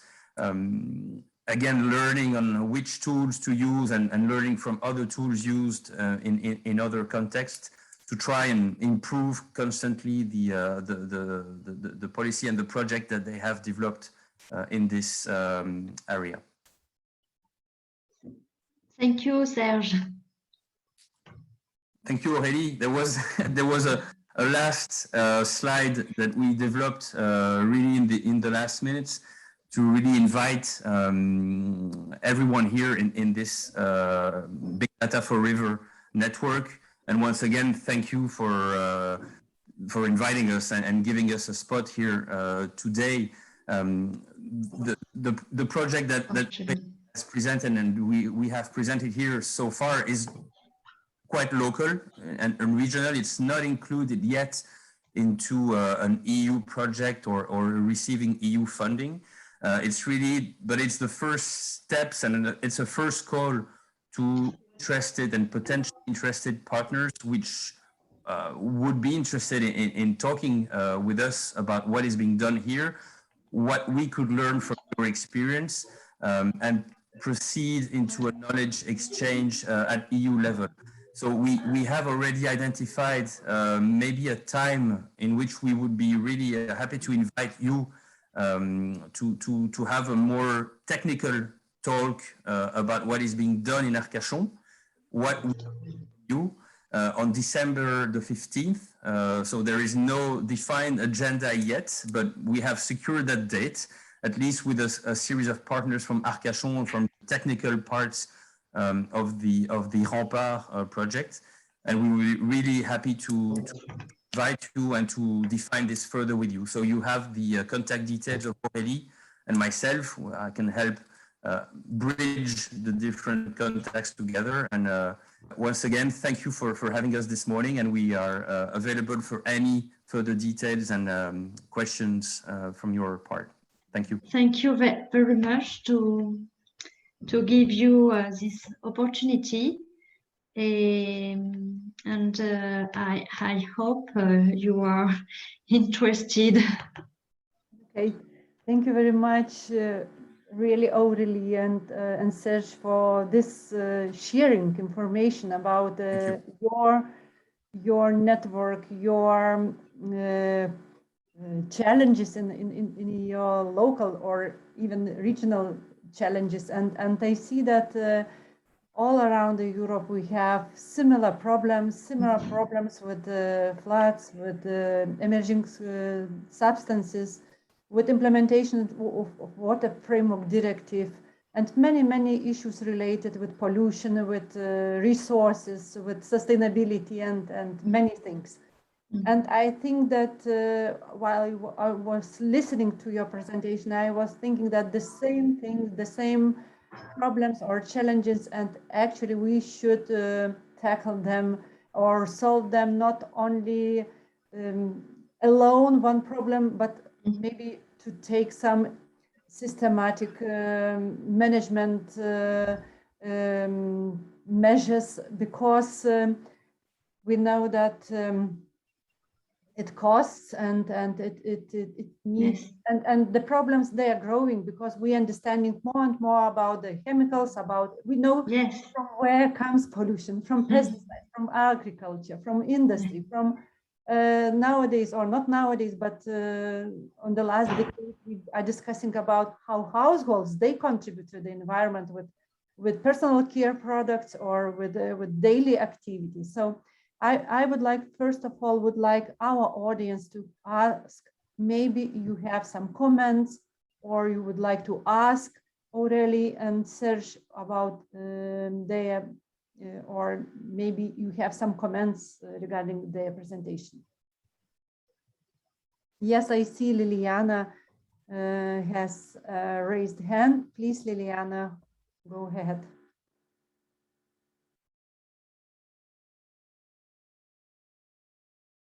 Liliana, we don't hear you if you are speaking with us.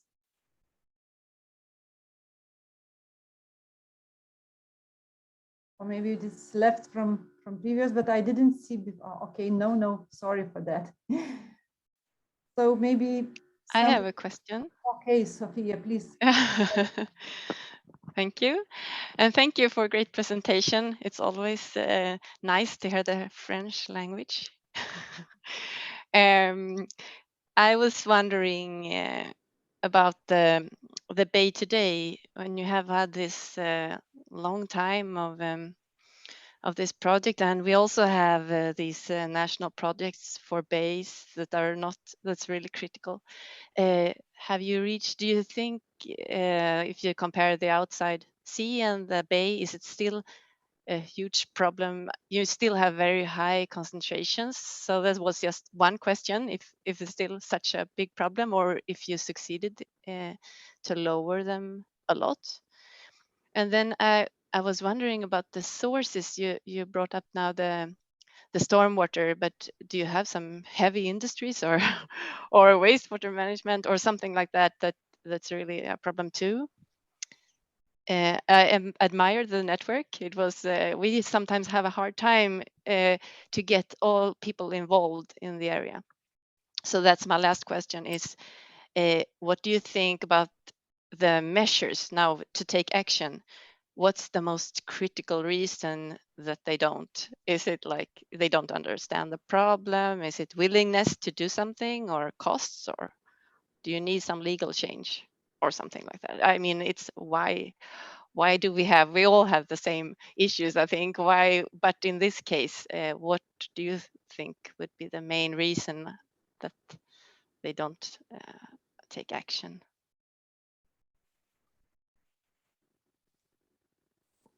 Aurélie, on t'entend pas. Aujourd'hui, on n'a pas de problème de sources et d'impact très clairement identifiés qui nous permettraient de dire c'est sur ça qu'il faut agir. On mesure des contaminants dans les eaux. On investit dans la recherche pour essayer de voir quels sont les impacts possibles. Alors d'un côté, on mesure des contaminants dans les eaux et d'un autre côté, on mesure des altérations de fonctionnement de l'écosystème, comme nous avons une régression de l'herbier de zoster et nous avons des professionnels de la mer qui se plaignent d'un manque de poissons, d'un manque de croissance parfois de leurs huîtres, mais nous n'arrivons pas à relier un composant, une concentration au problème. Oui. Alors, on peut continuer à étudier pendant des années, mais nous sommes partis sur, à partir du moment où on voit des traces, ben on se dit, si on peut faire sans, c'est mieux. Et c'est toute la difficulté finalement, c'est qu'aujourd'hui, on se retrouve avec des cocktails de molécules dans les milieux et que certains usages comme l'agriculture ont vraiment besoin de certaines molécules pour pouvoir travailler. Et on ne peut pas arrêter tout et ne rien rejeter, mais c'est comment chacun peut progresser pour diminuer son empreinte avec la difficulté que cette empreinte, s'ils font des progrès, s'ils n'en font pas, c'est difficile de mesurer l'impact. Je ne sais pas si je suis claire. Yeah, I think this really targets maybe the second question. French is a very dense language, so there is it's a nice language, but a lot of words. So here, the challenge here in the area is mostly that there is no usual suspect. There is no really pinpointed industry or heavy polluting industry which can be targeted to try to develop specific actions. What is witnessed is there is a cocktail of elements which find their way into the area, into the bay. There are observations from fisheries, from the oyster production, that there are things that meddle and intervene in the abundance and growth of the target species. So the challenge here is to try to monitor as many elements as possible and to then diffuse solutions to the widest range of stakeholders inland. There is no dedicated industry. Of course, we can target the farming and for the pesticides and things like that, but there is a wider range of products which come to a various set of sources.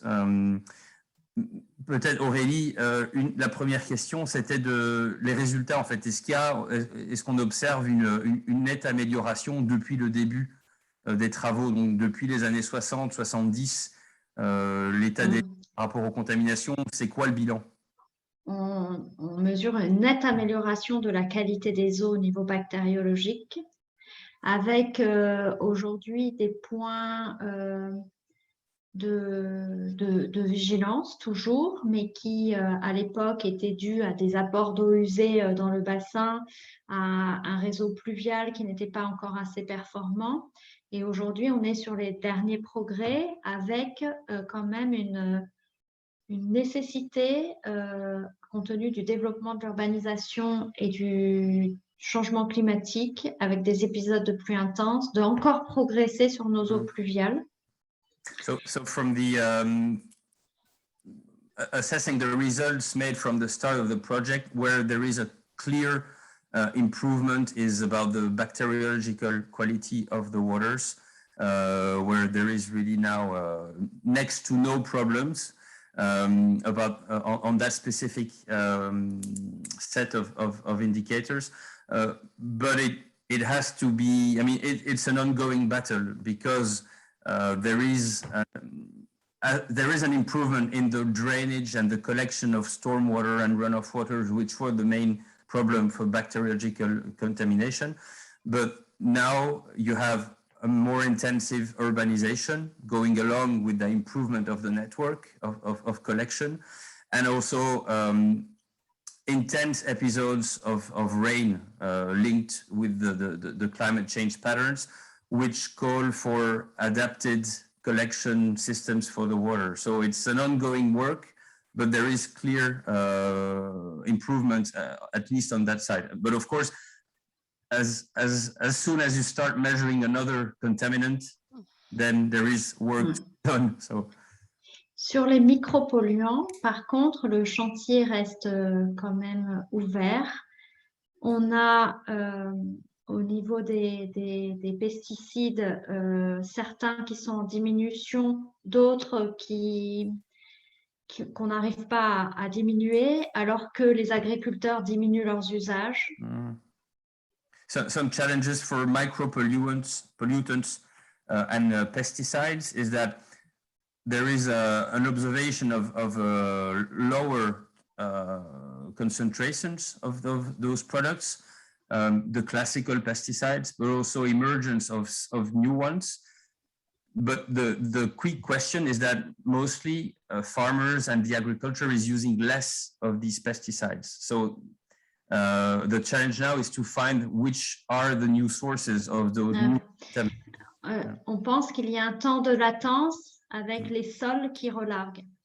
And the theory, the hypothesis is that now working on the time frame, the time in which the soil rejects the pollutants that have been accumulated for decades and which would only now be started to be,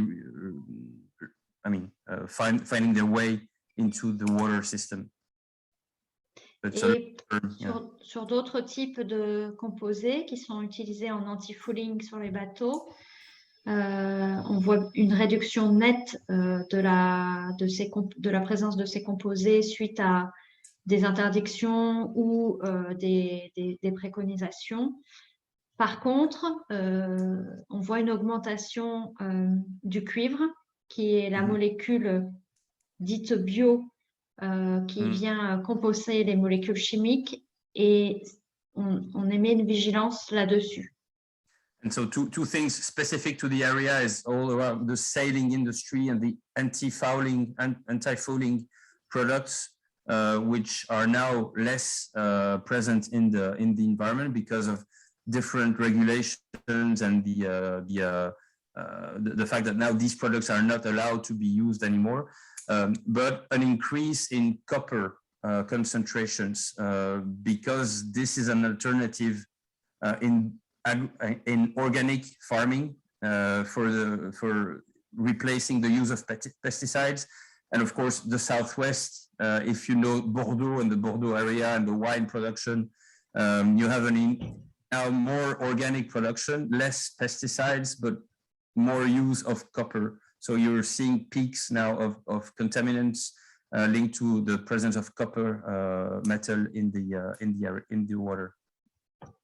There was a last question, Aurélie, maybe the last one we had about quels sont les facteurs de blocage que tu aurais identifiés sur l'implication des acteurs. Transformer donc la donnée et les actions suggérées par le CIBA en actions formelles par les différents partenaires. Quels sont les blocages? Alors, il y a... On utilise tous des molécules, et plus on est présent sur un milieu, plus on marque le milieu de notre empreinte. On est sur la gestion des eaux pluviales, on est nous-mêmes en charge de ça, et on sait on doit progresser, mais ça demande des investissements, ça demande de l'argent, et ces progrès sont en cours, mais c'est lent et c'est perpétuel. On n'aura jamais fini, on peut toujours progresser.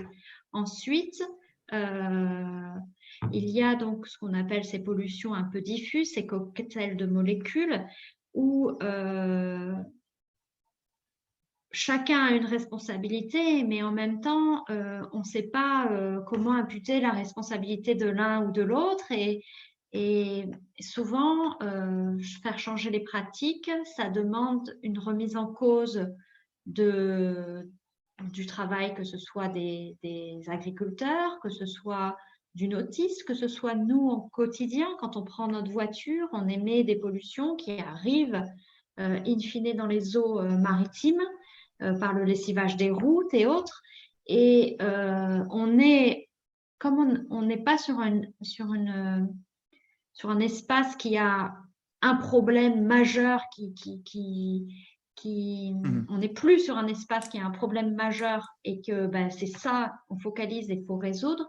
Là, on est sur notre empreinte humaine, notre façon de vivre à tous. Et ça, c'est dur de faire évoluer les choses parce qu'on veut toujours que ce soit l'autre. The main blockage here is a bit like the answer to the second question, is that there is no easy targeted culprit or suspect, and so that's the problem that they face. It's very diverse, so every stakeholder is gonna first fall back on the position that I'm not the main problem. So this is really the trick here, is how do you address such a diverse type of community of users to try to have each of them start with an action, and this is the main challenge here. Thank you. Yeah, we have similar problems. Thank you. Yes, I also was thinking about that, what you explained and what we were discussing during the project with our partners. So similar problems, but weather conditions are different. In the north, we have more cold, and we still have 4 seasons. But of course, climate change and this is also changes. So still, I would like to ask audience if you have some questions to our guests or to Aurélie and Serge. So if no, I have checked. We have in the program, yes, we have in the program just discussion on an end of the day, just summary of the day, but still would like to ask maybe Aurélie and Serge, what were your main expectations contributing to our event, or to meet our project partners and to listen to the presentations? Because as you understood, we had a case study visit in Lithuania, and of course we have different areas, interest areas. Those are related. Of course, our project is about the IT solutions for water management, for resource management, and not only, because nowadays we know that technologies, they help us in different things, to make databases, to control online, to make analysis, and many things. So there are a lot of partners, or all partners are working in the area water, not only the water area. I would say that some of us are working on environmental, on sustainability issues. And so my question is to you, what are your expectations? And you were listening today and maybe yesterday, Serge, and what are your observations from our event and expectations? Aurélie, tu permets? Bien sûr. Faire un point. Yeah, mostly the interest was to see the presentations that were made, which were all very interesting and relevant to the challenges that we have here in this particular ecosystem and context. For instance, the GIS solutions that were presented yesterday in the water collection and water treatment context in Lithuania is something that could be very interesting to see how that kind of tool could be added or implemented in the existing network of the water treatment system here in Arcachon, and how would that improve the data treatment and pinpointing which actions to make. The nature-based solutions that we've seen with the platforms, and again this morning in Portugal, could be also interesting, because in the area of the bay, you have lots of ecosystem challenges also into reduction of some ecosystems, such as the water, the seagrass meadows, and where those nature-based solutions could be implemented also to provide ecosystem services and work on the overall quality of the water. And one of the key presentations we saw this morning, I think, in terms of data collection and technology use, is what was presented from Greece and your colleague Vavar, and how these elements of data collection could be implemented in a context such as the watersheds collected by the Bay of Arcachon. So here we're mostly here to learn and try to develop bridges with good practices that the Big Data for River project has collected, and see how we could move forward from here. What has been achieved by SIBA in terms of developing that network of very diverse stakeholders, maybe this is something that can be brought from our side, and also performing on-site visits, virtual visits of the solutions that are implemented.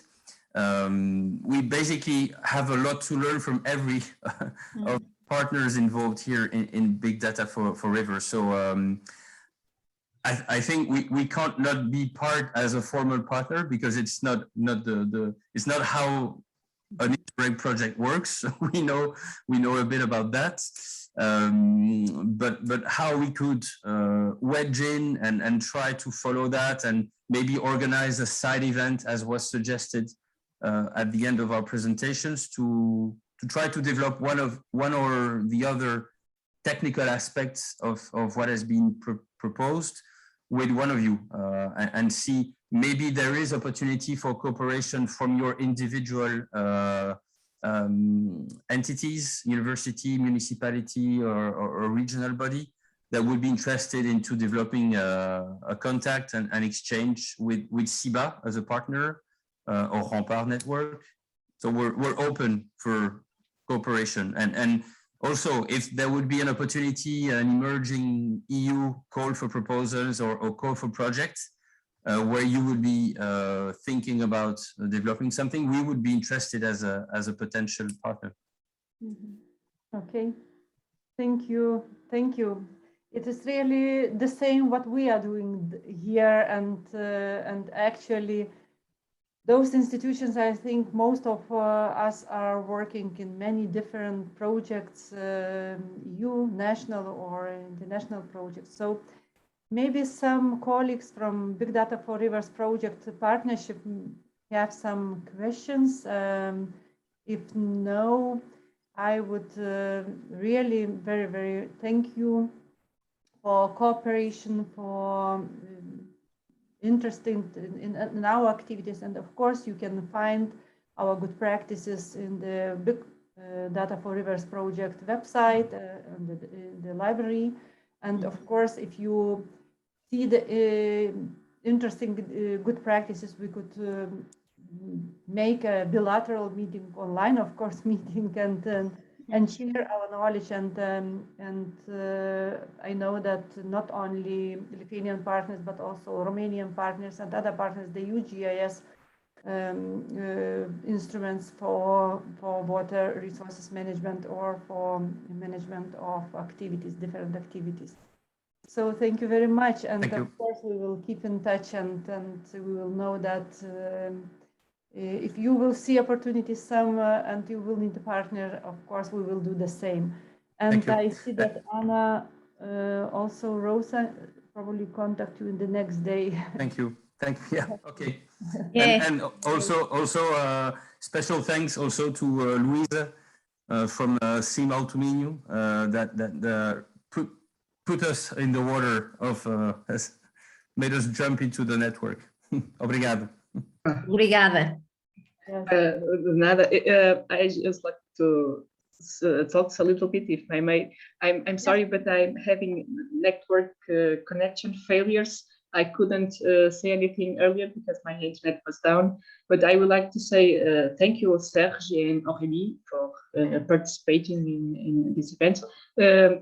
As Serge says, they contacted me because we are the project leader, and they were interested in look for partners in Portugal or in other regions, European regions, for continue this project. And if we, Simultmingo, can't in the future participate, we can provide you maybe a list of potential partners in the region or in Portugal.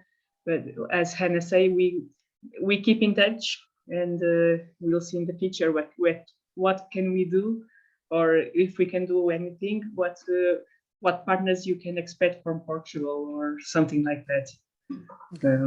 Thank you very much for your presentation. Thank you. Maybe somebody else wants to tell something, because the time is already, we are approaching the end of the day.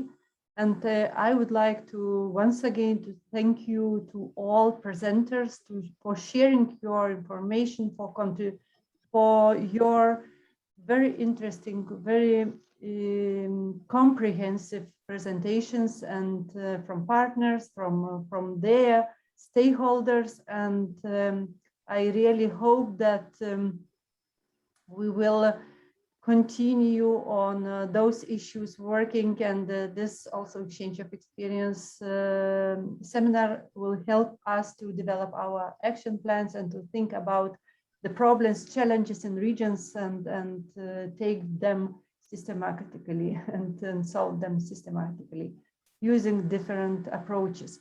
So if there are no any comment on that, I would like to thank you, all of you. Stay healthy, take care, because we still have this, I know how in other countries, but in Lithuania, increasing the numbers of COVID, and we still have not enough places in hospitals, but the situation, as far as I know, is the worst situation in Europe, in Lithuania. I do not know why, but still people are not so vaccinated, all vaccinated, just percentage about 60%. So I think we should all keep working online, stay healthy and safe, you and your families. And thank you very much for your contribution and your cooperation. Thank you, Jolanta. Thank you, and bye-bye. Have a nice weekend and rest. Thank you all. Same. Bye. Thank you, Jolanta. Bye. Stay healthy. Bye. Bye. Thank you. Thanks a lot. Thank you. Thank you. Bye-bye.